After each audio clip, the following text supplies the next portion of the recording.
ਵਾਹਿਗੁਰੂ ਜੀ। ਇੱਕ ਓੰਕਾਰ ਸਤਨਾਮ ਕਰਤਾ ਪੁਰਖ ਨਿਰਭਉ ਨਿਰਵੈਰ ਅਕਾਲ ਮੂਰਤ ਅਜੂਨੀ ਸੈਭੰ ਗੁਰ ਪ੍ਰਸਾਦ ਜਪ। ਆਦਿ ਸੱਚ ਜੁਗਾਦਿ ਸੱਚ ਹੈ ਵੀ ਸੱਚ ਨਾਨਕ ਹੋਸੀ ਵੀ ਸੱਚ।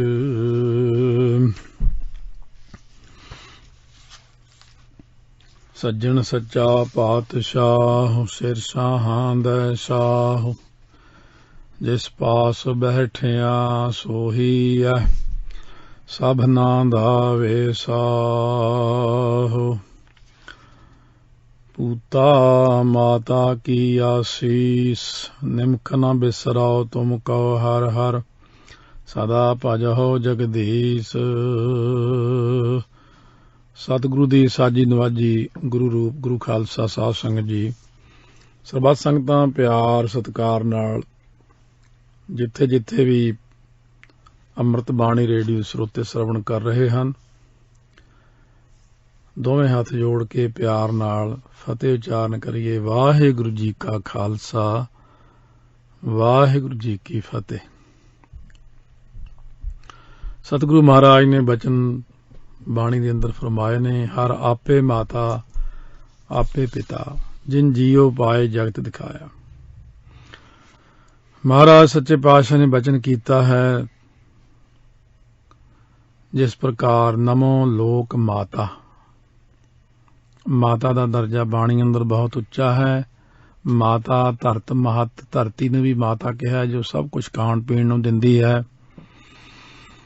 ਸੋ ਇਸੇ ਪ੍ਰਕਾਰ ਗੁਰਾਂ ਨੇ ਬਾਣੀ ਦੇ ਅੰਦਰ ਜਿਹੜੇ ਬਚਨ ਕੀਤੇ ਨੇ, ਕਿਉਂਕਿ ਸ੍ਰਿਸ਼ਟੀ ਦੀ ਰਚਨਾ ਜਿਸ ਪ੍ਰਕਾਰ ਹੋਈ ਹੈ, ਹਰ ਆਪੇ ਮਾਤਾ ਆਪੇ ਪਿਤਾ ਜਿਨ ਜੀਓ ਪਾਏ ਜਗਤ ਦਿਖਾਇਆ। ਹੁਣ ਸ੍ਰਿਸ਼ਟੀ ਦੀ ਰਚਨਾ ਪਰਮੇਸ਼ਰ ਜੀ ਨੇ ਕੀਤੀ ਹੈ ਮਾਇਆ ਦੇ ਰਾਹੀਂ। ਏਕਾ ਮਾਈ ਜੁਗਤ ਵਿਆਈ ਤਿੰਨ ਚੇਲੇ ਪ੍ਰਵਾਨ। ਇਹ ਸਾਰਿਆਂ ਨੂੰ ਪਤਾ ਹੈ ਕਿ ਸ੍ਰਿਸ਼ਟੀ ਦੇ ਵਿੱਚ ਬਿਨਾਂ ਮਾਤਾ ਪਿਤਾ ਤੋਂ ਸ੍ਰਿਸ਼ਟੀ ਨਹੀਂ ਚੱਲ ਸਕਦੀ।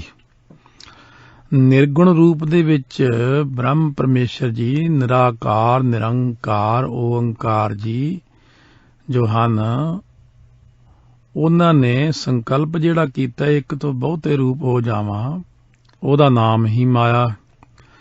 ਦੁਈ ਕੁਦਰਤ ਸਾਜੀਐ ਕਰ ਆਸਣ ਡਿਠੋ ਚਾਓ। ਇਹ ਦੁਈ ਕੁਦਰਤ ਪਰਮੇਸ਼ਰ ਜੀ ਨੇ ਸੰਕਲਪ ਜਿਹੜਾ ਕੀਤਾ ਇੱਕ ਤੋਂ ਬਹੁਤੇ ਰੂਪ ਹੋਣ ਦਾ, ਇਹ ਮਾਇਆ ਹੈ। ਮਾਇਆ ਤੋਂ ਅੱਗੇ ਸ਼ੁੱਧ ਸਤੋਗੁਣ ਸੰਯੁਕਤ ਮਾਇਆ, ਇਹਦੇ ਨਾਲ ਮਿਲਾਪ ਹੋਇਆ ਪਰਮੇਸ਼ਰ ਦੀ ਜੋਤ ਦਾ। ਇਹਨੂੰ ਕਹਿੰਦੇ ਨੇ ਈਸ਼ਰ। ਈਸ਼ਵਰ ਕਹਾਇਆ ਮਾਇਆ ਸੰਯੁਕਤ ਹੋ ਕੇ, ਮਾਇਆ ਸਬਲ ਹੋ ਕੇ ਪਰਮੇਸ਼ਰ ਜੀ ਨੇ ਸ੍ਰਿਸ਼ਟੀ ਦੀ ਰਚਨਾ ਕੀਤੀ। ਸੋ ਇਸ ਤਰ੍ਹਾਂ ਇਹ ਬਹੁਤ ਸਾਰੀਆਂ ਚੀਜ਼ਾਂ ਐਸੀਆਂ ਨੇ ਜਿਹੜੀਆਂ ਕਿ ਭਾਵੇਂ ਬੱਚੇ ਬਹੁਤ ਨਵੇਂ ਵਿਦਿਆਰਥੀ ਨੇ, ਨਵੀਂ ਸਿੱਖੀ ਧਾਰਨ ਕੀਤੀ, ਕਈਆਂ ਨੇ ਅੰਮ੍ਰਿਤ ਛਕੇ ਨੇ, ਕਈਆਂ ਨੂੰ ਪਹਿਲਾਂ ਤੋਂ ਲੈ ਕੇ ਨਹੀਂ ਨੌਲੇਜ ਹੈ। ਸਾਡੀ ਜ਼ਿੰਦਗੀ ਇਸ ਤਰ੍ਹਾਂ ਲੰਘੀ ਜਿਵੇਂ ਬਈ ਮੱਛੀ ਦੀ ਜ਼ਿੰਦਗੀ ਸਮੁੰਦਰ 'ਚ ਲੰਘਦੀ। ਬਚਪਨ ਤੋਂ ਲੈ ਕੇ ਸੰਤਾਂ ਮਹਾਤਮਾ ਗੁਰਮੁਖਾਂ ਦੀ ਸੰਗਤ, ਗੁਰਮੁਖਾਂ ਪਿਆਰਿਆਂ ਦੀ ਸੰਗਤ, ਔਰ ਦਿਮਾਗ ਨੇ ਇਸੇ ਪਾਸੇ ਨੂੰ ਹੀ ਕੰਮ ਕੀਤਾ ਜ਼ਿਆਦਾ। ਇਸ ਕਰਕੇ ਇਸੇ ਪਾਸੇ ਦਾ ਅਧਿਐਨ ਜ਼ਿਆਦਾ ਹੋਣ ਕਰਕੇ ਰੂਹਾਨੀਅਤ ਦਾ ਬਹੁਤ ਕਿਰਪਾ ਹੋਈ। ਸੋ ਮਹਾਂਪੁਰਖਾਂ ਦੀ ਸੰਗਤ ਹੋਈ। ਜੋ ਨਿਰੰਕਾਰ ਪਰਮੇਸ਼ਰ ਜੀ ਨੇ ਦਸੇ ਸਰੂਪ ਧਾਰਨ ਕੀਤੇ ਨੇ, ਨਾਲ ਹੁਣ ਜਿਵੇਂ ਮਾਤਾ ਸੁਲੱਖਣੀ ਜੀ ਪਹਿਲੇ ਪਾਤਸ਼ਾਹ ਦੇ ਮਹਿਲ ਨੇ। ਪਹਿਲੇ ਪਾਤਸ਼ਾਹ ਦੇ ਮਹਿਲ ਕੌਣ ਬਣ ਸਕਦਾ ਬਿਨਾਂ ਮਾਇਆ ਤੋਂ? ਇਹ ਸਾਰੀ ਸ੍ਰਿਸ਼ਟੀ ਦੀ ਜਿਹੜੀ ਰਚਨਹਾਰ ਮਾਲਕ ਮਾਇਆ ਹੈ ਨਾ, ਇਹੀ ਮਾਤਾ ਸੁਲੱਖਣੀ ਜੀ। ਇਹਨਾਂ ਨੇ ਇਹ ਬਾਰ-ਬਾਰ ਜਿਵੇਂ ਮਾਤਾ ਖੀਵੀ ਜੀ ਨੇ ਰੂਪ ਧਾਰਿਆ, ਇਹੀ ਰੂਪ ਉਹਨਾਂ ਨੇ ਫਿਰ ਧਾਰਿਆ ਅੱਗੇ। ਇਹ ਸਾਰੇ ਰੂਪ ਪਰਮੇਸ਼ਰ ਜੀ ਆਪ ਹੀ ਧਾਰਦੇ ਨੇ। 10ਵਾਂ ਰੂਪ ਧਾਰ ਕੇ ਆਪ ਜੀ ਨੇ ਸ੍ਰਿਸ਼ਟੀ ਦੀ ਜੋ ਮਾਲਕ ਹੈ, ਸ੍ਰਿਸ਼ਟੀ ਦੀ ਰਚਨਹਾਰ ਸ਼ਕਤੀ ਹੈ, ਉਹੀ ਮਾਤਾ ਸਾਹਿਬ ਕੌਰ ਆਪ ਹੀ ਹੈ। ਕਲਗੀਧਰ ਪਿਤਾ ਮਹਾਰਾਜ ਨਿਰੰਕਾਰ ਜੀ ਨੇ ਇਹ ਅੰਤਮ ਸਮੇਂ ਤੇ ਭਾਈ ਸੰਤੋਖ ਸਿੰਘ ਜੀ ਨੂੰ ਕਿਹਾ ਸੀ ਨਾ 10ਵੇਂ ਪਾਤਸ਼ਾਹ ਨੇ। ਜਦੋਂ ਭਾਈ ਸੰਤੋਖ ਸਿੰਘ ਜੀ ਧਾ ਕੇ ਚਰਨਾਂ ਤੇ ਡਿੱਗੇ ਤਾਂ ਉਹ ਚਰਨ ਦਿਸਦੇ ਵੀ ਨੇ, ਨਜ਼ਰ ਵੀ ਆਉਂਦੇ ਨੇ, ਪਰ ਹੱਥਾਂ 'ਚ ਨਹੀਂ ਆਏ ਚਰਨ। ਬੜਾ ਹੈਰਾਨ ਹੋ ਕੇ ਕਹਿਣ ਲੱਗਿਆ, ਮਹਾਰਾਜ ਇਹ ਚਰਨਾਂ ਦੇ ਉੱਤੇ ਮੱਥਾ ਰੱਖਿਆ, ਮੱਥਾ ਧਰਤੀ ਤੇ ਲੱਗ ਗਿਆ, ਚਰਨ ਦਿਖਦੇ ਵੀ ਨੇ ਪਰ ਹੱਥ ਵਿੱਚ ਵੀ ਨਹੀਂ ਆਉਂਦੇ ਹਨ। ਸਤਿਗੁਰੂ ਜੀ ਉਸ ਵਕਤ ਮੁਸਕਰਾ ਕੇ ਪਰਮੇਸ਼ਰ ਬੋਲੇ ਉਦੋਂ, ਭਾਈ ਸੰਤੋਖ ਸਿੰਘ ਵਾਸਤਵ ਦੇ ਵਿੱਚ ਮੇਰਾ ਕੋਈ ਰੂਪ ਨਹੀਂ ਹੈ। ਤੁਹਾਡੀ ਭਾਵਨਾ ਨੂੰ ਲੈ ਕੇ ਸੰਸਾਰ ਨੂੰ ਤਾਰਨ ਵਾਸਤੇ, ਤੁਹਾਡੇ ਧਿਆਨ ਧਰਨ ਹਿਤ ਅਸੀਂ 10 ਸਰੂਪ ਧਾਰਨਾ ਕੀਤੇ ਹਨ। ਪਰਮੇਸ਼ਰ ਬੋਲੇ ਨੇ ਉਦੋਂ, ਤੇ ਗੁਰੂ ਗ੍ਰੰਥ ਸਾਹਿਬ ਮਹਾਰਾਜ ਸੱਚੇ ਪਾਤਸ਼ਾਹ ਰੂਪ ਹੋ ਕੇ ਹੁਣ ਅਸੀਂ ਦਰਸ਼ਨ ਦੇ ਰਹੇ ਹਾਂ। ਅਸੀਂ ਸ਼ਬਦ ਰੂਪ ਸੀ ਤੇ ਸ਼ਬਦ ਰੂਪ ਹੀ ਹੋ ਗਏ ਹਾਂ। ਸਾਨੂੰ ਸਰੀਰ ਦਾ ਆਕਾਰ ਨਾ ਸਮਝੋ, ਇਹ ਸਰਗੁਣ ਰੂਪ ਧਾਰਿਆ ਸੀ ਤੁਹਾਡੇ ਭਲੇ ਵਾਸਤੇ। ਨਿਰੰਕਾਰ ਪਰਮੇਸ਼ਰ ਜੀ ਉਦੋਂ ਬੋਲੇ ਨੇ। ਇਸੇ ਪ੍ਰਕਾਰ ਸ੍ਰਿਸ਼ਟੀ ਦੀ ਰਚਨਹਾਰ ਮਾਇਆ ਜਿਹੜੀ ਹੈ, ਸ੍ਰਿਸ਼ਟੀ ਦੀ ਤਾਕਤ ਹੈ ਨਿਰੰਕਾਰ ਦੀ। ਦੈਵ ਕਾਲ ਕਾ ਮਾਤ ਹਮਾਰੀ, ਮਹਾਰਾਜ ਨੇ ਜਿਵੇਂ ਬਚਨ ਲਿਖਿਆ, ਕਾਲ ਪੁਰਖ ਹੈ ਪਿਤਾ ਹਮਾਰਾ। ਇਹ ਬੜੀ ਡੂੰਘੀ ਥਿਊਰੀ ਹੈ ਸਾਧ ਸੰਗਤ, ਇਹਨੂੰ ਸਮਝਣਾ ਥੋੜਾ ਜਿਹਾ ਟਾਈਮ ਦੀ ਲੋੜ ਪੈਂਦੀ ਹੈ। ਜਦੋਂ ਸਰਗੁਣ ਰੂਪ ਧਾਰਦੇ ਨੇ ਨਿਰਗੁਣ ਤੋਂ, ਨਿਰਗੁਣ ਸ਼ੁੱਧ ਬ੍ਰਹਮ ਹੈ। ਸਰਗੁਣ ਰੂਪ ਦੇ ਵਿੱਚ ਨਾਲ ਮਾਇਆ ਨੂੰ ਲੈਣਾ ਪੈਂਦਾ, ਤਾਂ ਫਿਰ ਦਿਖਣ ਯੋਗ ਹੁੰਦੇ ਨੇ ਸਰੂਪ। ਇਸ ਕਰਕੇ ਮਾਇਆ ਸੰਯੁਕਤ ਹੋ ਕੇ, ਮਾਇਆ ਸਬਲ ਹੋ ਕੇ ਉਹਨਾਂ ਨੇ ਸ੍ਰਿਸ਼ਟੀ ਨੂੰ ਬਣਾਉਣਾ ਕੀਤਾ ਹੈ ਤੇ ਦਰਸ਼ਨ ਦਿੱਤੇ ਨੇ 2 ਰੂਪਾਂ ਵਿੱਚ। ਪਰਮੇਸ਼ਰ ਨੇ ਹਰ ਆਪੇ ਮਾਤਾ ਆਪੇ ਪਿਤਾ, ਆਪ ਹੀ ਹਰੀ ਜੀ ਨੇ ਉਹ ਰੂਪ ਧਾਰਿਆ, ਆਪ ਹੀ ਉਹ ਰੂਪ ਧਾਰਿਆ। ਇਸ ਕਰਕੇ ਇੰਨਾ ਹੀ ਵਿਚਾਰ ਕਾਫੀ। ਆਓ ਅੱਗੇ ਸਰਵਣ ਕਰੀਏ। ਮਾਤਾ ਜੀ ਦਾ ਜੀਵਨ ਜਿਹੜਾ ਹੈ, ਮਾਲਵੇ ਪਹੁੰਚ ਚੁੱਕੇ ਹਨ। ਦਮਦਮਾ ਸਾਹਿਬ ਜਦੋਂ ਹੁਣ ਮਾਲਵੇ ਨੂੰ ਬਖਸ਼ਿਸ਼ਾਂ ਵੀ ਹੋਈਆਂ। ਸੋ ਜਦੋਂ ਮਾਤਾਵਾਂ, ਸੋ ਮਾਤਾ ਸਾਹਿਬ ਕੌਰ ਤੇ ਮਾਤਾ ਸੁੰਦਰ ਕੌਰ ਦਾ ਵਾਸਾ ਸ੍ਰੀ ਦਮਦਮਾ ਸਾਹਿਬ ਹੋ ਗਿਆ, ਤਾਂ ਮਾਲਵੇ ਦੀਆਂ ਸੰਗਤਾਂ ਤੇ ਬੀਬੀਆਂ ਦਰਸ਼ਨਾਂ ਲਈ ਆਉਣ ਲੱਗ ਪਈਆਂ। ਸੰਗਤਾਂ ਦੀ ਬੇਨਤੀ ਮੰਨ ਕੇ ਮਹਾਰਾਜ ਨੇ ਮਹਿਲਾਂ ਸਮੇਤ ਮਾਲਵੇ ਦੇ ਪਿੰਡਾਂ ਦਾ ਚੱਕਰ ਕੱਟਿਆ। ਜਦੋਂ ਸਾਰੇ ਦਾ, ਮਾਤਾ ਸਾਹਿਬ ਕੌਰ ਮਾਲਵੇ ਦੇ ਪਿੰਡ ਭਾਗੀ ਬਾਂਦਰ, ਇਹ ਪਿੰਡਾਂ ਦੇ ਨਾਂ ਹੁਣ ਮੈਂ ਦੱਸਦਾ ਜਿਹੜੇ ਉਸ ਇਲਾਕੇ ਦੇ ਲੋਕ ਪਛਾਣ ਲੈਣਗੇ। ਪਹਿਲਾ ਪਿੰਡ ਭਾਗੀ ਬਾਂਦਰ, ਫਿਰ ਸ਼ਮੀਰਕੋਟ, ਭਾਈ ਕੇ ਚੱਕ, ਮੌੜ ਤੇ ਭੂਰੋ, ਪੁੱਚੋ, ਭਾਗ ਤੇ ਬਠਿੰਡਾ ਤੇ ਮਹਿਮਾ ਪਿੰਡ ਹੈ, ਭੋਖੜੀ ਅਤੇ ਫਰੀਦਕੋਟ ਨਾਲ ਲੱਗਦੇ ਪਿੰਡਾਂ 'ਚ ਗਏ। ਪਰਿਵਾਰ ਸਮੇਤ ਮਹਾਰਾਜ ਉੱਥੇ ਗਏ ਸੀ। ਸੰਗਤਾਂ ਨੇ ਸਤਿਗੁਰੂ ਪਰਿਵਾਰ ਦੀ ਸੇਵਾ ਕਰਕੇ ਬਹੁਤ ਪ੍ਰਸੰਨਤਾ ਹਾਸਲ ਕੀਤੀ ਅਤੇ ਮਾਤਾਵਾਂ ਤੋਂ ਹਾਰਦਿਕ ਆਸ਼ੀਰਵਾਦਾਂ ਪ੍ਰਾਪਤ ਕੀਤੀਆਂ। ਹੁਣ ਇੱਧਰ ਨੂੰ ਕਿਸੇ ਦਾ ਪੰਥ ਵਿੱਚ ਧਿਆਨ ਹੀ ਨਹੀਂ ਹੈਗਾ ਬਈ ਮਾਤਾਵਾਂ ਇਹਨਾਂ ਪਿੰਡਾਂ ਵਿੱਚ ਗਏ ਜਿੱਥੇ ਜਿੱਥੇ ਗਏ, ਕਿ ਉਹਨਾਂ ਵਾਸਤੇ ਮਾਤਾ ਗੁਰਜੀਤ ਕੌਰ ਜੀ, ਭਾਵ ਮਾਤਾ ਗੁਜਰ ਕੌਰ ਦਾ ਨਾਮ ਵੀ ਦੱਸਿਆ ਗਿਆਨੀ ਹਰੀ ਸਿੰਘ ਜੀ ਨੇ। ਜਦੋਂ ਵਿਚਲੇ ਰਸਤੇ ਜਾਂਦੇ ਹਾਂ ਅਸੀਂ ਰੋਪੜ ਨੂੰ, ਮਰਿੰਡੇ ਵੱਲੋਂ ਇੱਧਰੋਂ ਇੱਕ ਰਸਤਾ ਪੈਂਦਾ, ਤਾਂ ਉੱਥੋਂ ਵੀ ਇੱਕ ਸਥਾਨ ਦਰਸ਼ਨ ਕਰਨ ਯੋਗ ਹੈ ਜਿੱਥੇ ਹੁਣ ਕਾਰ ਸੇਵਾ ਚੱਲ ਰਹੀ ਹੈ, ਜਿੱਥੇ ਮਾਤਾ ਜੀ ਸਮੇਤ ਸਾਹਿਬਜ਼ਾਦੇ ਆਏ। ਉੱਥੇ ਕੰਘਾ ਕੀਤਾ ਸੀ, ਗੁਰਦੁਆਰਾ ਕੰਘਾ ਸਾਹਿਬ ਹੈ। ਬਾਅਦ ਵਿੱਚ 10ਵੇਂ ਪਾਤਸ਼ਾਹ ਵੀ ਉੱਥੋਂ ਹੋ ਕੇ ਗਏ, ਉਹਨਾਂ ਦਾ ਵੀ ਸਥਾਨ ਹੈ। ਪੰਥ ਦਾ ਜਿਹੜਾ ਧਿਆਨ ਹੈ, ਜਿਹਨੂੰ ਆਪਾਂ ਕਹਿੰਦੇ ਪੰਥ ਹੈ ਸਾਡਾ, ਇਹ ਪੰਥ ਦਾ ਧਿਆਨ ਕੋਈ ਇੱਧਰ ਨੂੰ ਤਾਂ ਹੈ ਹੀ ਨਹੀਂ। ਬਸ ਆਪਣੇ ਆਪਣੇ ਧਿਆਨ ਹੈ ਚੌਧਰੀਪੁਣੇ ਵਿੱਚ ਜਾਂ ਪੈਸਿਆਂ ਮਗਰ ਭੱਜੇ ਹੋਏ ਨੇ, ਮੇਰਾ ਨਾਂ ਮੇਰਾ ਨਾਂ। ਤੋ ਚਲੋ ਸਤਿਗੁਰੂ ਮਹਾਰਾਜ ਕਿਰਪਾ ਕਰਨ, ਅਰਦਾਸ ਕਰੋ। ਸਤਿਗੁਰੂ ਜੀ ਬਹੁਤਾ ਸਮਾਂ ਲਿਖਣ ਪੜ੍ਹਨ ਅਤੇ ਸਿੰਘਾਂ ਨੂੰ ਖੰਡੇ ਦਾ ਅੰਮ੍ਰਿਤ ਛਕਾ ਕੇ ਤਿਆਰ ਬਰਤਿਆਰ ਕਰਨ ਵਾਲੀ ਬਹੁਤਾ ਸਮਾਂ ਲਾਉਂਦੇ ਰਹੇ। ਭਾਈ ਤਰਲੋਕ ਸਿੰਘ ਅਤੇ ਭਾਈ ਰਾਮ ਸਿੰਘ ਫੂਲਕੀਏ ਚਮਕੌਰ ਸਾਹਿਬ ਵਿੱਚ ਵੱਡੇ ਸਾਹਿਬਜ਼ਾਦਿਆਂ ਦਾ ਸੰਸਕਾਰ ਕਰਕੇ ਇੱਥੇ ਆ ਕੇ ਸਤਿਗੁਰੂ ਨੂੰ ਮਿਲੇ ਸਨ। ਸਤਿਗੁਰੂ ਜੀ ਨੇ ਉਹਨਾਂ ਨੂੰ ਅੰਮ੍ਰਿਤ ਛਕਾ ਕੇ ਤੇਰਾ ਘਰ ਮੇਰਾ ਅਸਹਿ ਇਹ ਵਰ ਬਖਸ਼ਿਆ ਸੀ, ਜੋ ਫੂਲਕੀਆਂ ਵੰਸ਼ ਦੇ ਮਹਾਰਾਜਿਆਂ ਨੂੰ ਅੱਜ ਤੱਕ ਭਗਤੀ ਤੇ ਸ਼ਕਤੀ ਬਖਸ਼ਦਾ ਆਇਆ। ਸਤਿਗੁਰੂ ਜੀ ਨੇ ਇੱਥੇ ਕਲਮਾਂ ਘੜ ਕੇ ਇਲਾਕੇ ਨੂੰ ਵਰੋਸਾਇਆ ਅਤੇ ਇਸ ਇਲਾਕੇ ਅਤੇ ਵਿਸ਼ੇਸ਼ ਕਰਕੇ ਦਮਦਮਾ ਸਾਹਿਬ ਨੂੰ ਗੁਰੂ ਕਾਂਸ਼ੀ ਦਾ ਵਰਦਾਨ ਦਿੱਤਾ। ਮਹਾਰਾਜ ਨੇ ਜਿਵੇਂ ਗੁਰਬਿਲਾਸ ਪਾਤਸ਼ਾਹੀ 10ਵੀਂ 'ਚ ਬਚਨ ਲਿਖਿਆ ਹੈ, ਇਹ ਹੈ ਪ੍ਰਗਟ ਹਮਾਰੀ ਕਾਂਸ਼ੀ, ਪੜ ਹੈ ਇਹਾਂ ਹੋਏ ਮਤ ਰਾਸੀ, ਲੇਖਕ ਗੁਣੀ ਕਵਿੰਦ ਗਿਆਨੀ, ਬੁੱਧ ਸਿੰਧੂ ਹੈ ਇਤ ਆਨੀ, ਤਿਨ ਕੇ ਕਾਰਨ ਕਲਮ ਗੜ ਦੇਤ ਪ੍ਰਗਟ ਹਮ ਡਾਰ, ਸਿੱਖ ਸਿੱਖਾਂ ਇਤ ਪੜ੍ਹੇਂਗੇ ਹਮਰੇ ਕਈ ਹਜ਼ਾਰ। ਦਮਦਮੀ ਟਕਸਾਲ ਜਿਹਨੂੰ ਆਪਾਂ ਕਹਿੰਦੇ, ਗੁਰੂ ਸਾਹਿਬ ਨੇ ਆਪ ਪ੍ਰਾਰੰਭ ਕੀਤੀ ਦਮਦਮਾ ਸਾਹਿਬ ਤੋਂ, ਇਸੇ ਕਰਕੇ ਦਮਦਮਾ ਸਾਹਿਬ ਉੱਥੇ ਜਾ ਕੇ ਊੜਾ ਐੜਾ ਲਿਖਣ ਨਾਲ ਹੀ ਟਕਸਾਲ ਦਾ ਵਿਦਿਆਰਥੀ ਕਾਮਯਾਬ ਹੁੰਦਾ। ਜਿਨ੍ਹਾਂ ਦੇ ਬੱਚਿਆਂ ਨੂੰ ਨਹੀਂ ਆਉਂਦੀ ਪੜ੍ਹਾਈ ਉਹ ਵੀ ਜਾ ਕੇ ਉੱਥੇ ਇਸ਼ਨਾਨ ਕਰਾ ਕੇ ਊੜਾ ਐੜਾ ਲਿਖਾਓ। ਇਸ ਪ੍ਰਕਾਰ ਬਾਬਾ ਦੀਪ ਸਿੰਘ ਜੀ ਸ਼ਹੀਦ ਜੀ ਨੇ ਗੁਰੂ ਕੀ ਕਾਂਸ਼ੀ ਵਿੱਚ ਰਹਿੰਦਿਆਂ ਧੰਨ ਗੁਰੂ ਗ੍ਰੰਥ ਸਾਹਿਬ ਦੇ ਸਰੂਪ ਦੇ 4 ਉਤਾਰੇ ਕੀਤੇ, ਜੋ ਸ੍ਰੀ ਅਕਾਲ ਤਖਤ ਸਾਹਿਬ ਅੰਮ੍ਰਿਤਸਰ ਸਾਹਿਬ ਪਹਿਲਾ ਸਰੂਪ, ਦੂਸਰਾ ਸ੍ਰੀ ਕੇਸਗੜ੍ਹ ਸਾਹਿਬ ਆਨੰਦਪੁਰ ਸਾਹਿਬ, ਤੀਸਰਾ ਪਟਨਾ ਸਾਹਿਬ ਤੇ ਚੌਥਾ ਹਜੂਰ ਸਾਹਿਬ ਵਿੱਚ ਪ੍ਰਕਾਸ਼ ਕੀਤੇ। ਇਹਨਾਂ ਪਾਵਨ ਸਰੂਪਾਂ ਉੱਤੇ ਬਾਬਾ ਦੀਪ ਸਿੰਘ ਜੀ ਦੇ ਦਸਤਖਤ ਹਨ। ਸ੍ਰੀ ਹਜੂਰ ਸਾਹਿਬ ਇਸ ਸਰੂਪ ਦਾ ਪ੍ਰਕਾਸ਼ ਹੁੰਦਾ ਹੈ।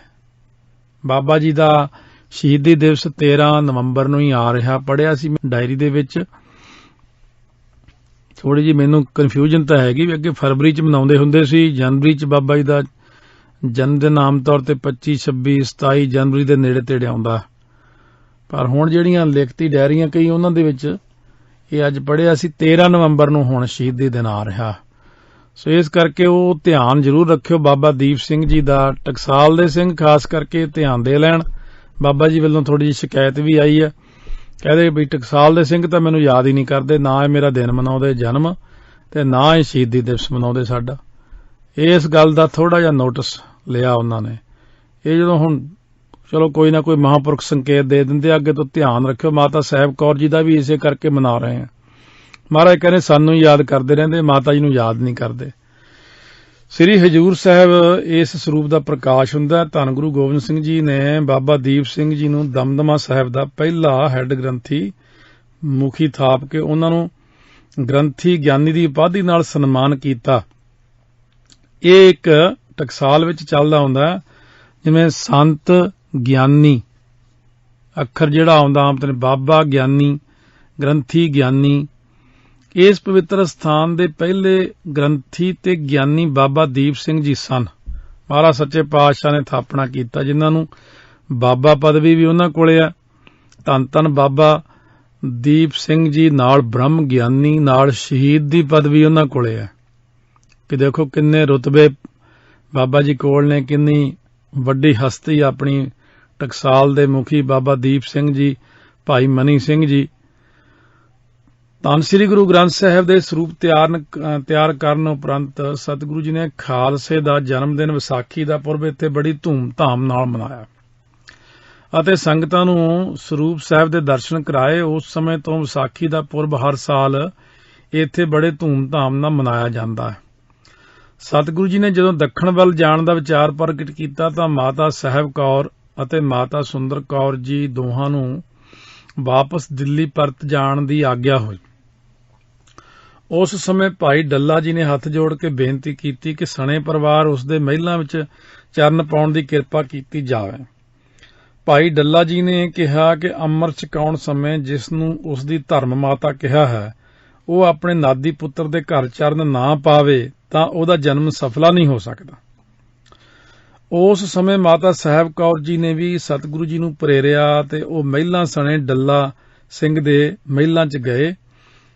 ਡੱਲਾ ਸਿੰਘ ਜੀ ਦੇ ਪਰਿਵਾਰ ਨੇ ਸ਼ਰਧਾ ਤੇ ਪ੍ਰੇਮ ਨਾਲ ਸੇਵਾ ਕੀਤੀ, ਖੁਸ਼ੀ ਪ੍ਰਾਪਤ ਕੀਤੀ। ਸਤਿਗੁਰ ਹਿਤ ਚੌਂਕੀ ਡਸਵਾਈ, ਸੇਤ ਸੂਜਨ ਤੇ ਉਪਰ ਵਿਛਾਈ, ਸਭ ਕੇ ਬੀਚ ਥਿਰੇ ਗੁਸਾਈ, ਜਗ ਮਾਤਨ ਘਰ ਬਿਖੈ ਬਨਾਈ। ਭਾਈ ਡੱਲਾ ਜੀ ਨੇ ਸਤਿਗੁਰੂ ਜੀ ਨੂੰ ਸੁੰਦਰ ਪੋਸ਼ਾਕ ਤੇ ਮਾਤਾਵਾਂ ਲਈ ਸੁੰਦਰ ਤੇਵਰ ਭੇਟਾ ਕੀਤੇ ਤੇ ਆਪਣੇ ਹੱਥੀਂ ਉਹ ਵਸਤਰ ਪਹਿਨਾਏ। ਜੋ ਵਸਤਰ ਗੁਰੂ ਜੀ ਤੇ ਮਾਤਾਵਾਂ ਨੇ ਉਤਾਰੇ, ਉਹਨਾਂ ਦੀ ਡੱਲਾ ਸਿੰਘ ਨੇ ਨਿਸ਼ਾਨੀਆਂ ਵਜੋਂ ਘਰ ਰੱਖਣ ਲਈ ਮੰਗ ਕਰ ਲਈ। ਸਤਿਗੁਰੂ ਜੀ ਨੇ ਇੱਕ ਖੜਗ, 2 ਚੋਲੇ, 2 ਦਸਤਾਰਾਂ, 2 ਪਜਾਮੇ ਅਤੇ ਇੱਕ ਬਾਜ ਦੀ ਡੋਰ ਡੱਲਾ ਸਿੰਘ ਜੀ ਨੂੰ ਬਖਸ਼ੇ। ਇਹਨਾਂ ਪਵਿੱਤਰ ਵਸਤਾਂ ਦੇ ਦਰਸ਼ਨ ਹਰੇਕ ਚਾਨਣੀ ਦਸਵੀਂ ਦੇ ਦਿਨ ਕਰਾਏ ਜਾਂਦੇ ਹਨ। ਪਰ ਹੁਣ ਉਹਨਾਂ ਨੇ ਵਿਸ਼ੇਸ਼ ਇੰਤਜ਼ਾਮ ਕਰ ਦਿੱਤਾ ਹੈ ਵੀ ਜਦੋਂ ਵੀ ਸੰਗਤ ਆਉਂਦੀ ਹੈ ਤਾਂ ਉੱਥੇ ਬਾਹਰ ਹੀ ਸ਼ਸਤਰ ਦਰਸ਼ਨ ਕਰਾਏ ਜਾਂਦੇ ਨੇ ਸਾਰੀਆਂ ਚੀਜ਼ਾਂ। ਤਾਂ ਇਸ ਪ੍ਰਕਾਰ ਸੰਗਤ ਉੱਥੇ ਜਾ ਕੇ ਦਰਸ਼ਨ ਕਰ ਵੀ ਸਕਦੀ ਹੈ। ਬਾਕੀ ਸਮੇਂ ਅਨੁਸਾਰ ਇਹ ਚੀਜ਼ਾਂ ਕੁਝ ਚੀਜ਼ਾਂ ਬਦਲਦੀਆਂ ਵੀ ਰਹਿੰਦੀਆਂ ਨੇ। ਜਾ ਕੇ ਪਤਾ ਕਰਕੇ ਉੱਥੇ ਸ੍ਰੀ ਦਮਦਮਾ ਸਾਹਿਬ ਫਿਰ ਉੱਥੇ ਉਹਨਾਂ ਦੇ ਘਰ ਜਾ ਕੇ ਦਰਸ਼ਨ ਕਰਨੇ ਚਾਹੀਦੇ ਨੇ। ਮਾਤਾ ਸਾਹਿਬ ਕੌਰ ਜੀ ਨੇ ਆਪਣੀ ਪੋਸ਼ਾਕ ਅਤੇ ਘੁੱਟਵੀਂ ਜੋ ਪਜਾਮੀ ਸੀ ਡੱਲਾ ਸਿੰਘ ਨੂੰ ਬਖਸ਼ੀ। ਇਹ ਵਸਤਾਂ ਹੁਣ ਤੱਕ ਉਹਨਾਂ ਦੀ ਸੰਤਾਨ ਕੋਲ ਸੁਰੱਖਿਅਤ ਹਨ ਅਤੇ ਵਿਸਾਖੀ ਦੇ ਦਿਨ ਸੰਗਤਾਂ ਨੂੰ ਇਹਨਾਂ ਦੇ ਦਰਸ਼ਨ ਕਰਵਾਏ ਜਾਂਦੇ ਹਨ। ਸਤਿਗੁਰੂ ਜੀ ਡੱਲਾ ਸਿੰਘ ਦੀ ਸੇਵਾ ਤੋਂ ਬਹੁਤ ਖੁਸ਼ ਹੋਏ ਅਤੇ ਉਹਨੂੰ ਸੰਬੋਧਨ ਕਰਕੇ ਵਰਦਾਨ ਦਿੱਤਾ ਕਿ ਇਸ ਭੂਮੀ ਵਿੱਚ ਨਹਿਰਾਂ ਚੱਲਣਗੀਆਂ, ਅੰਬ ਲੱਗਣਗੇ, ਕਣਕ ਪੈਦਾ ਹੋਵੇਗੀ ਅਤੇ ਮਾਲਵਾ ਮਾਲੋ ਮਾਲ ਹੋਵੇਗਾ। ਇਹ ਭਾਈ ਮਹਾਨ ਕੋਸ਼ ਭਾਈ ਕਾਹਨ ਸਿੰਘ ਨਾਭਾ ਨੇ 558 ਪੇਜ ਤੇ ਇਹ ਮਹਾਨ ਕੋਸ਼ ਦੇ ਵਿੱਚ ਲਿਖਿਆ ਹੋਇਆ ਬਚਨ ਹੈ। ਸਤਿਗੁਰੂ ਜੀ ਨੇ ਜਦੋਂ ਮਾਤਾਵਾਂ ਨੂੰ ਦਿੱਲੀ ਜਾਣ ਦਾ ਹੁਕਮ ਦਿੱਤਾ ਤਾਂ ਉਹ ਉਹਨਾਂ ਦੇ ਚਰਨਾਂ ਨਾਲ ਲਿਪਟ ਗਈਆਂ ਕਿ ਹੁਣ ਅੰਤਮ ਸਮੇਂ ਦਾ ਸਫ਼ਰ ਆਪਣੇ ਚਰਨਾਂ ਵਿੱਚ ਹੀ ਕੱਟਣ ਦਿਓ। ਪਰ ਸਤਿਗੁਰੂ ਜੀ ਨੇ ਰਾਹ ਦੀਆਂ ਕਠਿਨਾਈਆਂ ਦੱਸ ਕੇ ਭਾਈ ਮਨੀ ਸਿੰਘ ਅਤੇ ਹੋਰ ਸੰਗਤਾਂ ਨਾਲ ਉਹਨਾਂ ਨੂੰ ਦਿੱਲੀ ਜਾਣ ਦੀ ਆਗਿਆ ਕੀਤੀ। ਮਾਤਾਵਾਂ ਨੇ ਅਜਮੇਰੀ ਗੇਟ ਨੇੜੇ ਕੂਚਾ ਦਿਲਵਾਲੀ ਸਿੰਘ ਵਿੱਚ ਡੇਰੇ ਲਾਏ, ਜਿੱਥੇ ਹਰ ਰੋਜ਼ ਸਤਸੰਗ ਹੋਣ ਲੱਗੇ। ਦਿੱਲੀ ਦੀਆਂ ਸੰਗਤਾਂ ਨੇ ਦੋਹਾਂ ਮਾਤਾਵਾਂ ਦਾ ਭਰਵਾਂ ਸਵਾਗਤ ਕੀਤਾ ਅਤੇ ਉਹਨਾਂ ਦੀ ਸੇਵਾ ਸੰਭਾਲ ਸ਼ੁਰੂ ਕੀਤੀ। ਮਾਤਾ ਸਾਹਿਬ ਕੌਰ ਰੋਜ਼ਾਨਾ ਸਤਸੰਗ ਵਿੱਚ ਬਾਣੀ ਤੇ ਗੁਰਮਤਿ ਦਾ ਉਪਦੇਸ਼ ਦੇ ਕੇ ਸੰਗਤਾਂ ਨੂੰ ਨਿਹਾਲ ਕਰਦੇ ਸਨ। ਸਾਡੇ ਮਾਤਾ ਜੀ ਤਾਂ ਆਪ ਵੀ ਕਥਾ ਕਰਦੇ ਸੀ, ਬਾਣੀ ਦੀ ਕਥਾ ਵੀ ਕਰਿਆ ਕਰਦੇ ਸੀ ਤੇ ਮਹਾਰਾਜ ਆਪ ਕੀਰਤਨ ਵੀ ਕਰਦੇ ਹੁੰਦੇ ਸੀ। ਇਹ ਵੀ ਸਾਰਿਆਂ ਨੂੰ ਪਤਾ ਹੈ। ਸਤਿਗੁਰੂ ਜੀ ਕਾਵਿ ਰਚਨਾ ਵੀ ਕਰਦੇ ਹੁੰਦੇ ਸੀ ਆਪ। ਇਸ ਕਰਕੇ ਮਾਤਾ ਜੀ ਬਹੁਤ ਉਪਦੇਸ਼ ਕਰਿਆ ਕਰਦੇ ਸੀ, ਅੰਮ੍ਰਿਤ ਛਕਣ ਲਈ ਸਾਰਿਆਂ ਨੂੰ ਪ੍ਰੇਰਨਾ ਦੇਣੀ। ਪਰ ਆਪ ਗੁਰੂਪਤੀ ਦੇ ਵਿਛੋੜੇ ਵਿੱਚ ਵੇਬਲ ਰਹਿੰਦੇ ਸਨ ਤੇ ਕਈ ਵਾਰੀ ਅੰਨ ਵੀ ਨਹੀਂ ਸਨ ਛਕਦੇ। ਉਹ ਹਮੇਸ਼ਾ ਇਹੀ ਅਰਦਾਸ ਕਰਦੇ ਸਨ ਕਿ ਸਤਿਗੁਰੂ ਉਹਨਾਂ ਨੂੰ ਆਪਣੇ ਚਰਨ ਸ਼ਰਨ ਵਿੱਚ ਬੁਲਾ ਲੈਣ। ਸੁਭਾਅ ਦੇ ਵਿੱਚ ਮਾਤਾ ਜੀ ਦੇ ਅਲੌਕਿਕ ਦ੍ਰਿੜਤਾ ਸੀ। ਮਾਤਾ ਸਾਹਿਬ ਕੌਰ ਅਤੇ ਸੁੰਦਰ ਕੌਰ ਨੂੰ ਦਿੱਲੀ ਭੇਜ ਕੇ ਸਤਿਗੁਰੂ ਜੀ ਨੇ ਆਪ ਦੱਖਣ ਵੱਲ ਜਾਣ ਦੀ ਤਿਆਰੀ ਕਰ ਲਈ। ਤੁਰਨ ਤੋਂ ਪਹਿਲਾਂ ਭਾਈ ਦਇਆ ਸਿੰਘ ਅਤੇ ਧਰਮ ਸਿੰਘ ਰਾਹੀਂ ਔਰੰਗਜ਼ੇਬ ਨੂੰ ਚਿੱਠੀ ਭੇਜੀ, ਜਿਹਦਾ ਨਾਮ ਜ਼ਫਰਨਾਮਾ ਕਰਕੇ ਫਿਰ ਸੰਸਾਰ 'ਚ ਪ੍ਰਸਿੱਧ ਹੋਇਆ। ਸਤਿਗੁਰੂ ਸਾਹਿਬ ਨੇ ਔਰੰਗਜ਼ੇਬ ਨੂੰ ਲਿਖਿਆ ਕਿ ਉਹ ਆ ਕੇ ਮਿਲ ਕੇ ਗੱਲਬਾਤ ਕਰ ਸਕਦਾ, ਇੱਥੇ ਉਹਨੂੰ ਕੋਈ ਡਰ ਨਹੀਂ। ਉਹਨਾਂ ਮਾਲਵੇ ਉੱਤੇ ਮਾਣ ਸੀ, ਇਸ ਲਈ ਉਹਨਾਂ ਵਿਸ਼ਵਾਸ ਨਾਲ ਲਿਖਿਆ। ਮਹਾਰਾਜ ਨੇ ਨਾ ਜ਼ਰ ਹੈ ਦਰੀ ਰਾਹੇ ਖਤਰਾ ਤੁਰਾਸਤ, ਹਮ ਹੈ ਕੌਮ ਬੈਰਾੜੇ ਹੁਕਮੇ ਮਰਾਸਤ। ਕਹਿਣ ਤੋਂ ਭਾਵ ਹੈ ਔਰੰਗਜ਼ੇਬ, ਜੇ ਤਾਂ ਤੂੰ ਮੈਨੂੰ ਮਿਲਣਾ ਚਾਹੁੰਦਾ ਨਾ ਤਾਂ ਇੱਥੇ ਆ ਮਿਲ। ਇਹ ਬਰਾੜ ਕੌਮ ਮੇਰੀ ਸ਼ਰਧਾਲੂ ਹੈ, ਤੈਨੂੰ ਕੁਝ ਨਹੀਂ ਕਹੇਗੀ। ਇਹ ਸ਼ਬਦ ਗੁਰੂ ਸਾਹਿਬ ਨੇ ਤਦ ਕਹੇ ਜਦ ਔਰੰਗਜ਼ੇਬ ਨੇ ਗੁਰੂ ਜੀ ਨੂੰ ਮਿਲਣ ਦੀ ਖਾਹਿਸ਼ ਪ੍ਰਗਟ ਕੀਤੀ। ਪਰ ਉਹਨੇ ਪੰਜਾਬ ਆਉਣ ਤੋਂ ਮਜਬੂਰੀ ਜ਼ਾਹਰ ਕੀਤੀ ਤਾਂ ਸਤਿਗੁਰੂ ਜੀ ਉਹਨੂੰ ਮਿਲਣ ਲਈ ਦੱਖਣ ਵੱਲ ਰਵਾਨਾ ਹੋਏ। ਬਘੌਰ ਪਹੁੰਚਣ ਤੇ ਉਹਨਾਂ ਨੂੰ ਖਬਰ ਮਿਲੀ ਕਿ ਔਰੰਗਾਬਾਦ ਵਿੱਚ ਔਰੰਗਜ਼ੇਬ ਦੀ ਮੌਤ ਹੋ ਗਈ ਤਾਂ ਸਤਿਗੁਰੂ ਜੀ ਰਾਜਸਥਾਨ ਵਿੱਚ ਹੀ ਠਹਿਰ ਗਏ। ਬਘੌਰ ਪਹੁੰਚੇ ਜਦੋਂ, ਇਹ ਬਘੌਰ ਤੇ ਇੱਕ ਹੁੰਦਾ ਬਭੌਰ ਸਾਹਿਬ, ਤੇ ਇਹ ਸਥਾਨ ਤਾਂ ਪਹਿਲਾਂ ਨੰਗਲ ਜਿੱਥੇ ਚੌਪੀ ਸਾਹਿਬ ਵਿਚਾਰੀ, ਇਹ ਹੈਗਾ ਬਘੌਰ ਸਾਹਿਬ ਜਿਹੜਾ। ਤਾਂ ਇੱਥੇ ਜਦੋਂ ਅਸੀਂ ਗਏ ਸੀ ਮਹਾਂਪੁਰਖਾਂ ਨਾਲ, ਇਹ ਨਾਗਪੁਰ ਤੋਂ ਅੱਗੇ ਸਥਾਨ ਦੇਖਿਆ ਸੀ ਕਿ ਭਗੌੜ ਸਾਹਿਬ, ਸ਼ਾਇਦ ਉਹਦਾ ਨਾਂ ਸੀ, ਪਤਾ ਨਹੀਂ ਭਗੌੜ ਸਾਹਿਬ ਸੀ। ਤੋ ਉਸ ਸਥਾਨ ਤੇ ਵੀ ਉੱਥੋਂ ਦੀਆਂ ਸੰਗਤਾਂ ਸਾਨੂੰ ਲੈ ਕੇ ਗਈਆਂ ਸੀ ਬੱਸਾਂ ਸਮੇਤ। ਕਈ ਕਿਲੋਮੀਟਰ ਜੰਗਲਾਂ ਦੇ ਵਿੱਚ ਜਾ ਕੇ ਸਥਾਨ ਸੀ ਇਹ। ਔਰੰਗਜ਼ੇਬ ਦੀ ਮੌਤ ਸਮੇਂ ਉਹਦਾ ਵੱਡਾ ਪੁੱਤਰ ਬਹਾਦਰ ਸ਼ਾਹ, ਜੋ ਤਖਤ ਦਾ ਅਸਲ ਹੱਕਦਾਰ ਸੀ, ਉਸ ਸਮੇਂ ਕਾਬਲ ਵਿੱਚ ਸੀ। ਉਹਦੇ ਛੋਟੇ ਪੁੱਤਰ ਆਜ਼ਮ ਸ਼ਾਹ ਨੇ ਦਿੱਲੀ ਦੇ ਤਖਤ ਉੱਪਰ ਕਬਜ਼ਾ ਕਰਕੇ ਸ਼ਹਿਨਸ਼ਾਹ ਹੋਣ ਦਾ ਐਲਾਨ ਕਰ ਦਿੱਤਾ। ਬਹਾਦਰ ਸ਼ਾਹ ਨੇ ਭਾਈ ਨੰਦ ਲਾਲ ਦੇ ਰਾਹੀਂ ਗੁਰੂ ਸਾਹਿਬ ਤੋਂ ਦਿੱਲੀ ਦਾ ਤਖਤ ਪ੍ਰਾਪਤ ਕਰਨ ਲਈ ਮਦਦ ਮੰਗੀ। ਆਗਰੇ ਨੇੜੇ ਜਦੋਂ ਬਾਦਸ਼ਾਹ ਤੇ ਆਜ਼ਮ ਸ਼ਾਹ ਵਿਚਾਲੇ ਜੰਗ ਹੋਈ, ਉਸ ਸਮੇਂ ਗੁਰੂ ਜੀ ਸਿੰਘਾਂ ਸਣੇ ਆਗਰੇ ਨੇੜੇ ਜਾ ਪਹੁੰਚੇ ਅਤੇ 8 ਜੂਨ 1707 ਦੇ ਮੈਦਾਨ ਵਿੱਚ ਆਜ਼ਮ ਸ਼ਾਹ ਨੂੰ ਆਪਣੇ ਤੀਰ ਦਾ ਨਿਸ਼ਾਨਾ ਗੁਰਾਂ ਨੇ ਬਣਾਇਆ।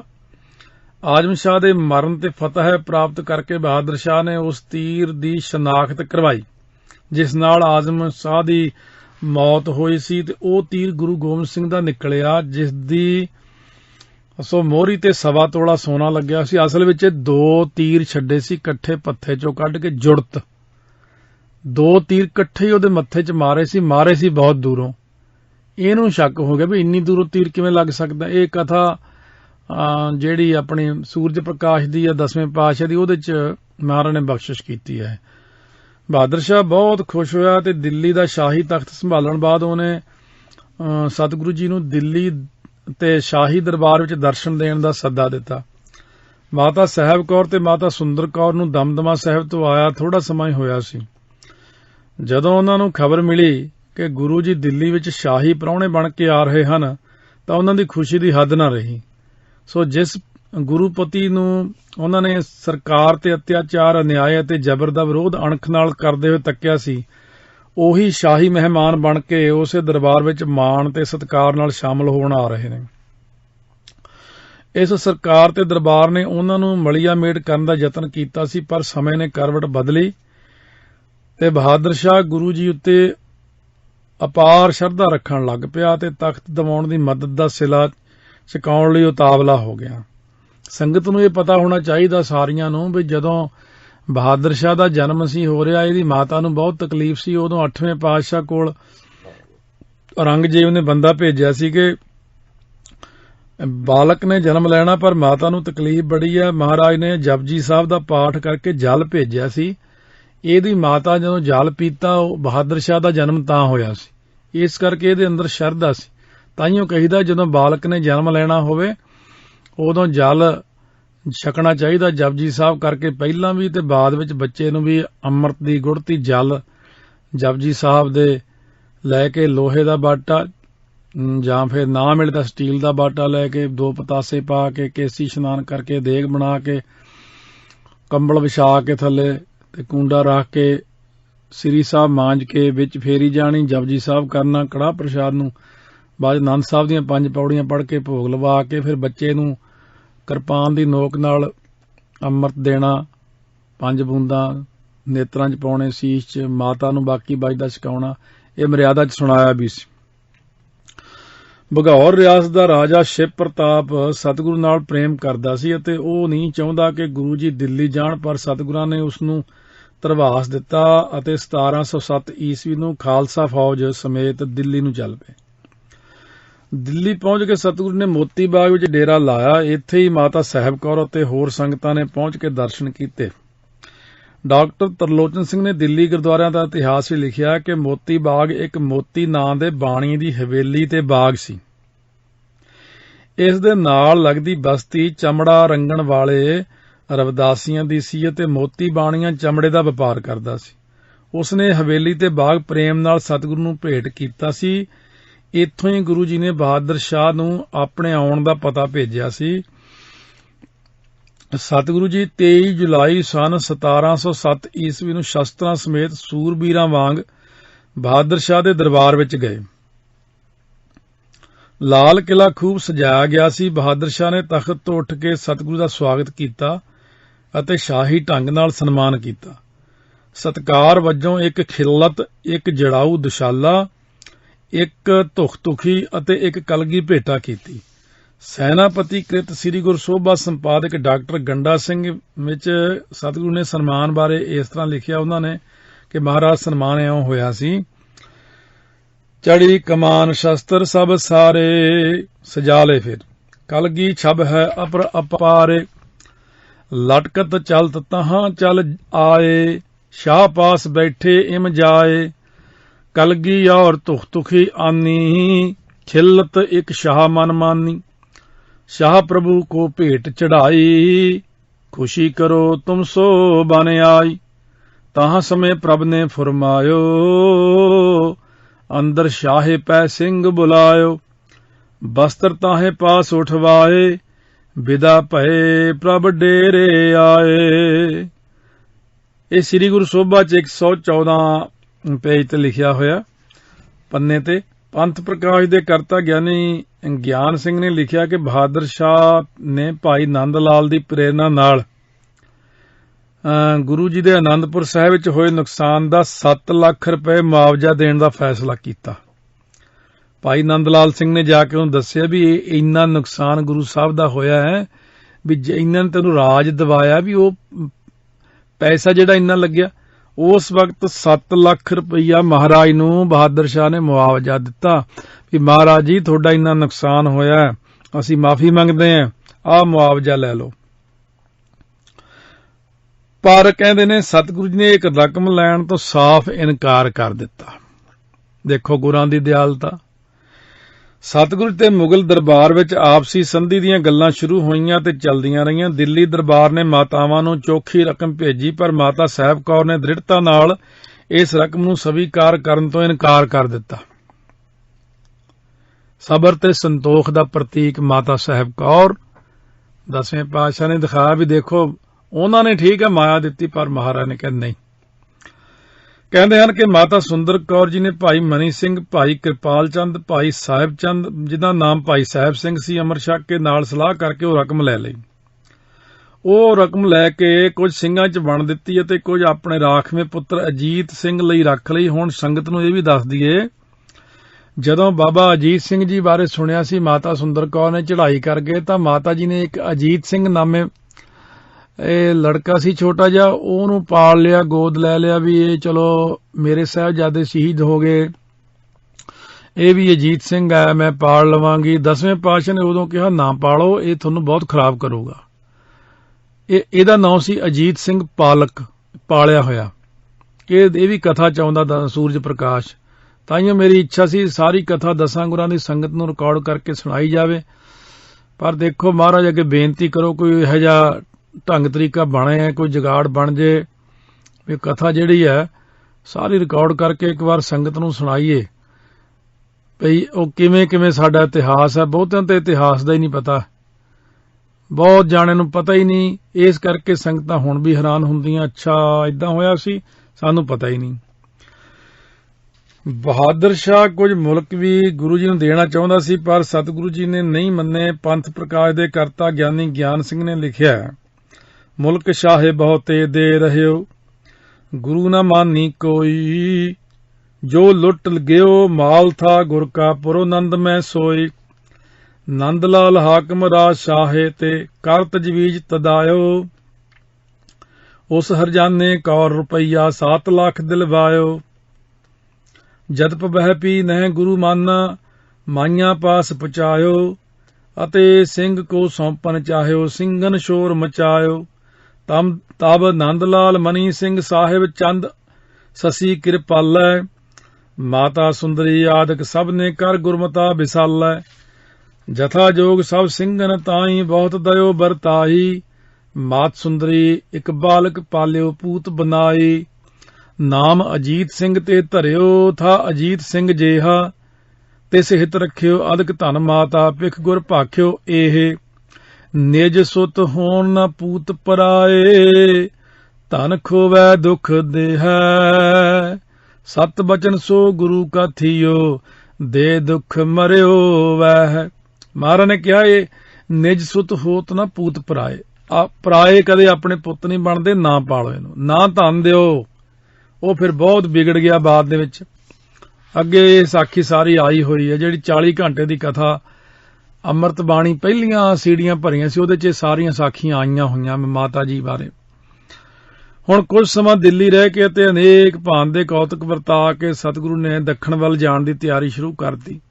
ਪ੍ਰਸਿੱਧ ਵਿਦਵਾਨ ਡਾਕਟਰ ਗੰਡਾ ਸਿੰਘ ਗੁਰੂ ਗੋਬਿੰਦ ਸਿੰਘ ਦੇ ਹੁਕਮਨਾਮਿਆਂ ਦੇ ਆਧਾਰ ਤੇ ਲਿਖਦੇ ਕਿ ਗੁਰੂ ਜੀ ਬਹਾਦਰ ਸ਼ਾਹ ਦੀ ਮੁਲਾਕਾਤ ਬਾਸਰੀਏ ਆਨੰਦਪੁਰ ਸਾਹਿਬ ਵਾਪਸ ਪਰਤਣ ਦਾ ਵਿਚਾਰ ਰੱਖਦੇ ਸਨ, ਪਰ ਰਾਜਸੀ ਹਾਲਾਤ ਕਰਕੇ ਉਹਨਾਂ ਨੂੰ ਦੱਖਣ ਵੱਲ ਜਾਣਾ ਪੈ ਗਿਆ।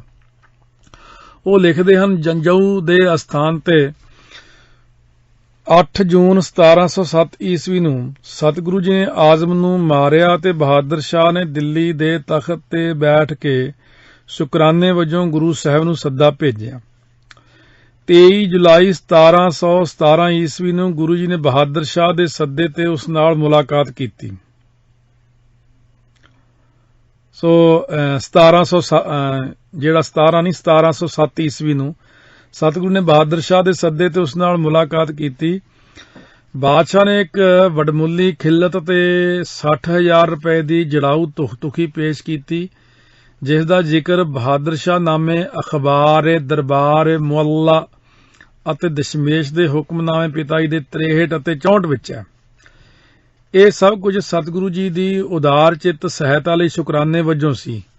ਗੁਰੂ ਸਾਹਿਬ ਦੇ ਹੁਕਮਨਾਮਾ 63 ਅਤੇ 64 ਤੋਂ ਪ੍ਰਗਟ ਹੁੰਦਾ ਕਿ ਗੁਰੂ ਸਾਹਿਬ ਬਹਾਦਰ ਸ਼ਾਹ ਨੂੰ ਮਿਲਣ ਮਗਰੋਂ ਆਨੰਦਪੁਰ ਸਾਹਿਬ ਆਉਣ ਦਾ ਪੱਕਾ ਖਿਆਲ ਬਣਾ ਚੁੱਕੇ ਸਨ। ਇਸੇ ਲਈ ਉਹਨਾਂ ਨੇ ਮਲਵਈ ਸਿੰਘਾਂ ਨੂੰ ਹਥਿਆਰਬੰਦ ਹੋ ਕੇ ਕਹਿਲੂਰ ਪਹੁੰਚਣ ਦਾ ਸੱਦਾ ਦਿੱਤਾ ਸੀ, ਪਰ ਜਲਦੀ ਹੀ ਦੇਸ਼ ਦੀ ਰਾਜਸੀ ਹਾਲਤ ਬਦਲਣ ਕਰਕੇ ਅਤੇ ਬਾਦਸ਼ਾਹ ਨਾਲ ਚੱਲ ਰਹੀ ਗੱਲ ਸੰਬੰਧੀ ਬਾਦਸ਼ਾਹ ਨਾਲ ਦੱਖਣ ਜਾਣਾ ਜ਼ਰੂਰੀ ਹੋ ਗਿਆ। ਮਹਾਰਾਜ ਨੇ ਭਾਈ ਰੂਪੇ ਦੀ ਸੰਗਤ ਦੇ ਨਾਂ ਹੁਕਮਨਾਮੇ ਲਿਖਿਆ, ਅਸਾਂ ਦੱਖਣ ਨੂੰ ਕੂਚ ਕੀਤਾ ਹੈ, ਜਿਨ ਸਿੱਖਾਂ ਸਾਡੇ ਨਾਲ ਚੱਲਣਾ ਹੋਏ 3 ਹੁਕਮ ਦੇਖਦਿਆਂ ਹਜੂਰ ਆਉਣਾ। ਡਾਕਟਰ ਸਾਹਿਬ ਅੱਗੇ ਲਿਖਦੇ ਨੇ, ਬਹਾਦਰ ਸ਼ਾਹ ਨਾਲ ਮੁਲਾਕਾਤ ਕਰਨ ਮਗਰੋਂ ਗੁਰੂ ਜੀ ਨੇ ਸਿੱਖਾਂ ਨੂੰ ਜੋ ਹੁਕਮਨਾਮੇ ਭੇਜੇ, ਉਹਨਾਂ ਵਿੱਚ 3 ਵਿਸ਼ੇਸ਼ ਗੱਲਾਂ ਦਾ ਜ਼ਿਕਰ ਲਿਖਿਆ ਹੈ। ਹੋਰ ਵੀ ਕੰਮ ਗੁਰੂ ਕਾ ਸਦਕਾ ਸਭ ਹੋਤੇ हैं।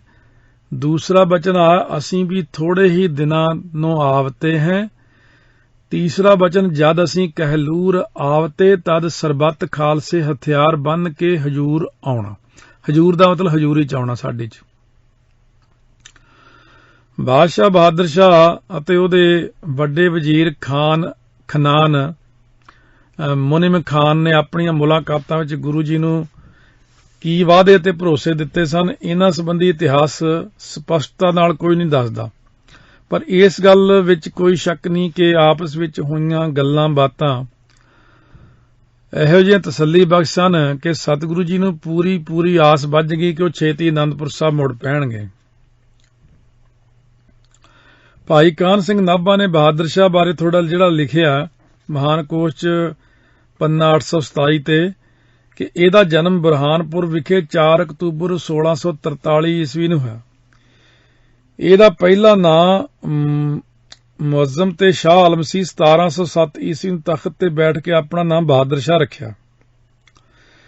ਬੰਦੇ ਬਹਾਦਰ ਦੇ ਵੇਲੇ ਸਿੱਖਾਂ ਦਾ ਵਾਧਾ ਜ਼ੋਰ ਤੱਕ ਕੇ ਅਤੇ ਸਰਹੰਦ ਤੋਂ ਸੂਬੇਦਾਰ ਵਜ਼ੀਰ ਖਾਨ ਦਾ ਮਾਰਿਆ ਜਾਣਾ ਸੁਣ ਕੇ ਪੰਜਾਬ ਆਇਆ, ਪਰ ਦੇਸ਼ ਵਿੱਚ ਸ਼ਾਂਤੀ ਨਹੀਂ ਰੱਖ ਸਕਿਆ। ਇਸ ਦਾ ਦੇਹਾਂਤ 18 ਫਰਵਰੀ 1912 ਈਸਵੀ ਨੂੰ ਲਾਹੌਰ ਹੋਇਆ। ਫਿਰ ਸਤਿਗੁਰੂ ਦੱਖਣ ਜਿਹੜੀ ਯਾਤਰਾ ਕੀਤੀ, ਗੁਰੂ ਸਾਹਿਬ ਨੇ ਦੱਖਣ ਜਾਣ ਦੀ ਤਿਆਰੀ ਕਰਕੇ ਭਾਈ ਨੰਦ ਲਾਲ ਸਿੰਘ ਤੇ ਹੋਰ ਸੰਗਤਾਂ ਨੂੰ ਦੱਸਿਆ ਕਿ ਉਹਨਾਂ ਦੇ ਦੋਵੇਂ ਮਹਿਲ ਮਾਤਾ ਸੁੰਦਰ ਕੌਰ ਤੇ ਸਾਹਿਬ ਕੌਰ ਦਿੱਲੀ ਰਹਿਣਗੇ ਤੇ ਉਹ ਕੇਵਲ ਸਿੰਘਾਂ ਨਾਲ ਹੀ ਦੱਖਣ ਵੱਲ ਜਾਣਗੇ। ਇਹ ਸੁਣ ਕੇ ਮਾਤਾ ਸਾਹਿਬ ਕੌਰ ਦਾ ਧੀਰਜ ਟੁੱਟ ਗਿਆ ਅਤੇ ਉਹ ਨਿਰਬਲ ਹੋ ਗਏ।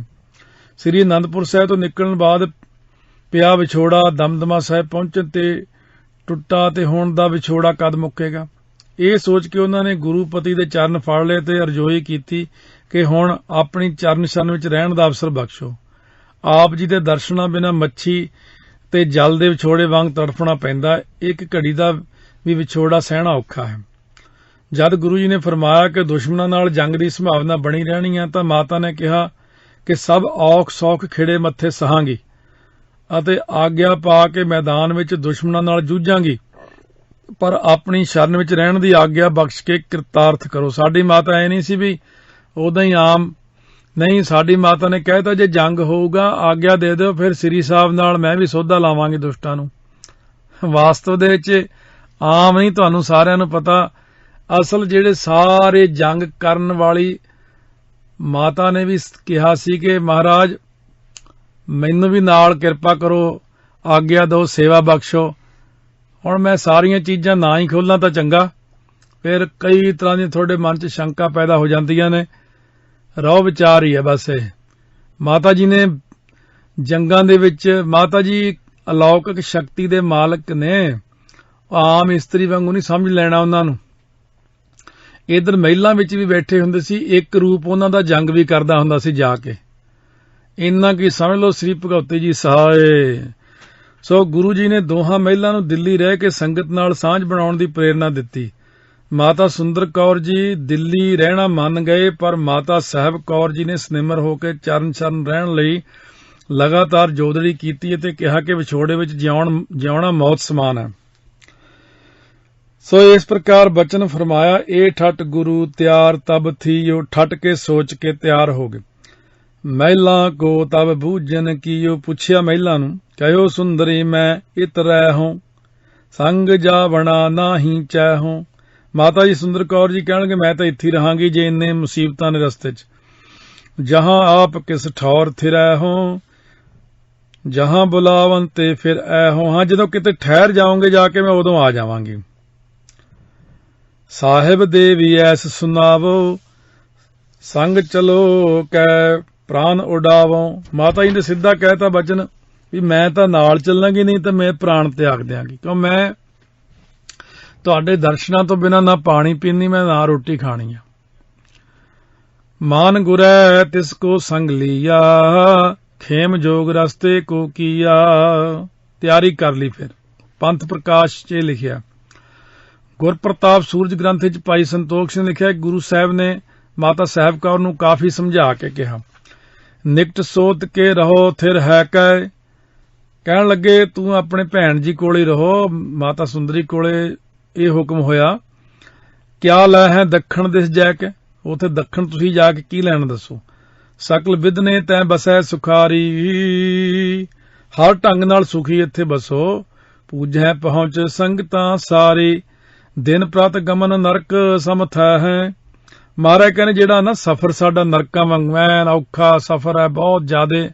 ਉਹਨਾਂ ਜ਼ਮਾਨਿਆਂ ਦੀ ਗੱਲਾਂ ਹੀ ਸਾਧ ਸੰਗਤ ਹੋਰ ਨੇ ਨਾ। ਅੱਜ ਵੀ ਰਾਜਸਥਾਨ ਚ ਲੰਘੋ ਰੇਤਾ ਹੀ ਰੇਤਾ, ਇਸ ਰਸਤੇ ਗਏ ਸੀ। ਤੇਰੀ ਜਾਤ ਕੋ ਬਹੁਤ ਦੁੱਖ ਆਇਆ ਹੈ। ਫਿਰ ਇਸਤਰੀ ਜਾਤ ਹੋਣ ਕਰਕੇ ਤੁਹਾਨੂੰ ਬਹੁਤ ਦੁੱਖ ਝੱਲਣੇ ਪੈਣੇ ਆ। ਮਾਤਾ ਜੀ ਨੇ ਆਪਣਾ ਤਰਲਾ ਕਾਇਮ ਰੱਖਦਿਆਂ ਅਰਜ਼ ਕੀਤੀ ਕਿ ਉਹ ਸਫ਼ਰ ਦੀਆਂ ਕਠਿਨਾਈਆਂ ਨੂੰ ਖਿੜੇ ਮੱਥੇ ਝੱਲੇਗੀ, ਪਰ ਵਿਛੜ ਕੇ ਰਹਿਣਾ ਅਸਹਿ ਹੈ। ਮਾਤਾ ਦੀ ਬੇਬਲਤਾ ਤੱਕ ਕੇ ਗੁਰੂ ਜੀ ਮੰਨ ਗਏ ਤੇ ਉਹਨਾਂ ਨੂੰ ਨਾਲ ਲੈ ਜਾਣ ਦੀ ਪ੍ਰਵਾਨਗੀ ਦੇਤੀ। ਬਾਬਾ ਸਮੇਰ ਸਿੰਘ ਪੋਥੀ ਗੁਰਬਿਲਾਸ ਪਾਤਸ਼ਾਹੀ 10ਵੀਂ ਚ ਲਿਖਦੇ ਨੇ, ਸਾਹਿਬ ਦੇ ਵੀ ਰਹਿਣਾ ਦੇਹਲੀ, ਚਲੀ ਸੰਗ ਪ੍ਰਭ ਕੇ ਸੁਖ ਮਹਿਲੀ। ਬਿਨ ਦਰਸ਼ਨ ਭੋਜਨ ਨਹਿ ਕਰਹੁ, ਇਹਾਂ ਰਹੇ ਕਿਆ ਕਾਜ ਸਵਰਹੁ। ਪ੍ਰਭ ਪੱਗ ਪਨਹੀ ਝਾਰਹੁ ਸੁਆਮੀ। ਮਾਲਕ ਜੀ ਮੈਂ ਤੁਹਾਡਾ ਜੋੜੇ ਝਾੜਾਂਗੀ, ਸੱਚੇ ਪਾਤਸ਼ਾਹ ਮੈਂ ਨਾਲ ਲੈ ਚੱਲੋ। ਖਾਇਹੁ ਟੂਕ ਸੀਤ ਅਨਗਾਮੀ। ਮਹਾਰਾਜ ਸੱਚੇ ਪਾਤਸ਼ਾਹ ਰੁੱਖੀ ਰੋਟੀ ਵੀ ਖਾ ਲਵਾਂਗੇ ਤੁਹਾਡੇ ਨਾਲ। ਸਿੱਖ ਸੰਗਤ ਆਨੰਦ ਪ੍ਰਭ ਸੰਗ, ਕਿਹਾ ਕਸ਼ਟ ਪ੍ਰਭ ਮੋਹ ਸੋ ਅੰਗ।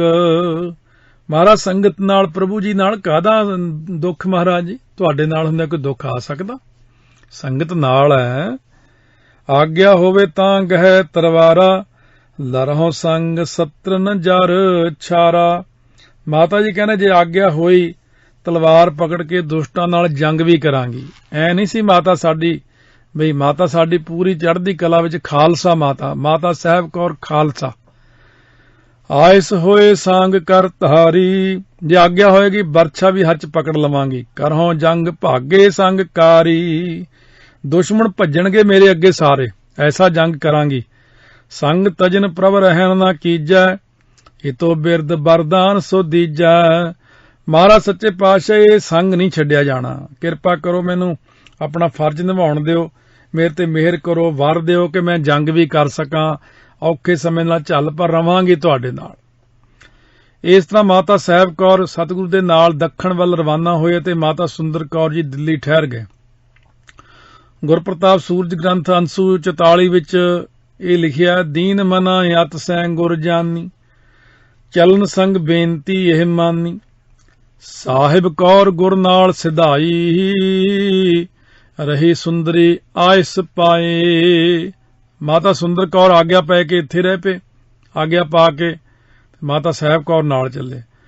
ਸਤਿਗੁਰ ਨੇ ਮਾਤਾ ਸਾਹਿਬ ਕੌਰ ਸਣੇ ਚੜ੍ਹਦੇ ਚੇਤ 2 ਸੰਮਤ 1763 ਨੂੰ ਦਿੱਲੀ ਤੋਂ ਨੰਦੇੜ ਵੱਲ ਚਾਲੇ ਪਾਏ। ਦਿੱਲੀ ਤੋਂ ਕਿੱਥੇ ਕਿੱਥੇ ਗਏ? ਭਰਤਗੜ੍ਹ, ਬਿੰਦਰਾਬਨ, ਮਥੁਰਾ, ਸੂਰਜਕੁੰਡ, ਆਗਰਾ, ਰਾਜ ਦੇ ਤਾਲ, ਚਿਤੌੜ, ਉਜੈਨ, ਅਜਮੇਰ, ਬੁਰਹਾਨਪੁਰ, ਸੇਵਨ ਤੇ ਛਪਰਾ, ਨਾਗਪੁਰ, ਅਮਰਾਵਤੀ, ਪਾਤਰੂ, ਬਸਮਤ ਤੇ ਹੰਗੋਲੀ ਆਦਿ ਤੋਂ ਹੋ ਕੇ ਨੰਦੇੜ ਪਹੁੰਚ ਗਏ। ਗੁਰੂ ਖਾਲਸਾ ਤਵਾਰੀ ਕ੍ਰਿਤ ਗਿਆਨੀ ਗਿਆਨ ਸਿੰਘ ਜੀ ਇਹ ਲਿਖਦੇ ਨੇ 1105 ਤੇ ਇਹੀ ਰਸਤਾ ਲਗਭਗ ਆਪਣਾ ਸੀ ਨਗਰ ਕੀਰਤਨ ਦਾ। ਜਿਸ ਰਸਤੇ ਆਪਾਂ ਗਏ ਸੀਗੇ ਇਸੇ ਰਸਤੇ ਆਪਾਂ ਗਏ ਸੀਗੇ ਨਗਰ ਕੀਰਤਨ ਲੈ ਕੇ। ਪੰਜਾਬੀ ਯੂਨੀਵਰਸਿਟੀ ਐਟਲਸ ਸਫਾ ਨਕਸ਼ਾ ਨੰਬਰ 12, 13 ਤੇ 14 ਤੇ ਗੁਰੂ ਜੀ ਦੇ ਜਾਣ ਦਾ ਮਾਰਗ ਇਸ ਤਰ੍ਹਾਂ ਲਿਖਿਆ ਉਹਨਾਂ ਨੇ ਕਿ ਉਹ ਭਰਤਗੜ੍ਹ, ਬਿੰਦਰਾਬਨ, ਮਥੁਰਾ, ਭਰਤਪੁਰ, ਦੌਸ, ਜੈਪੁਰ, ਇੰਦੌਰ, ਢਾਰਸੀ, ਮਦਨਗੰਜ, ਕਿਸ਼ਨਗੜ੍ਹ, ਮੋੜਤਾ, ਪੁਸ਼ਕਰ, ਰਾਜਦੇਤਾਨ, ਚਿਤੌੜਗੜ੍ਹ, ਉਜੈਨ, ਅਜਮੇਰ, ਨਰੰਗਾਬਾਦ, ਭਾਦਵਾੜਾ, ਉਦੈਪੁਰ, ਮੰਦਸੇਰ, ਬੁਰਹਾਨਪੁਰ, ਮਾਤਰੂ, ਬਸਪਤੀ, ਖਪਰਾ, ਨਾਗਪੁਰ, ਅਮਰਾਵਤੀ, ਹਿੰਗੋਲੀ ਤੋਂ ਨੰਦੇੜ ਪਹੁੰਚੇ।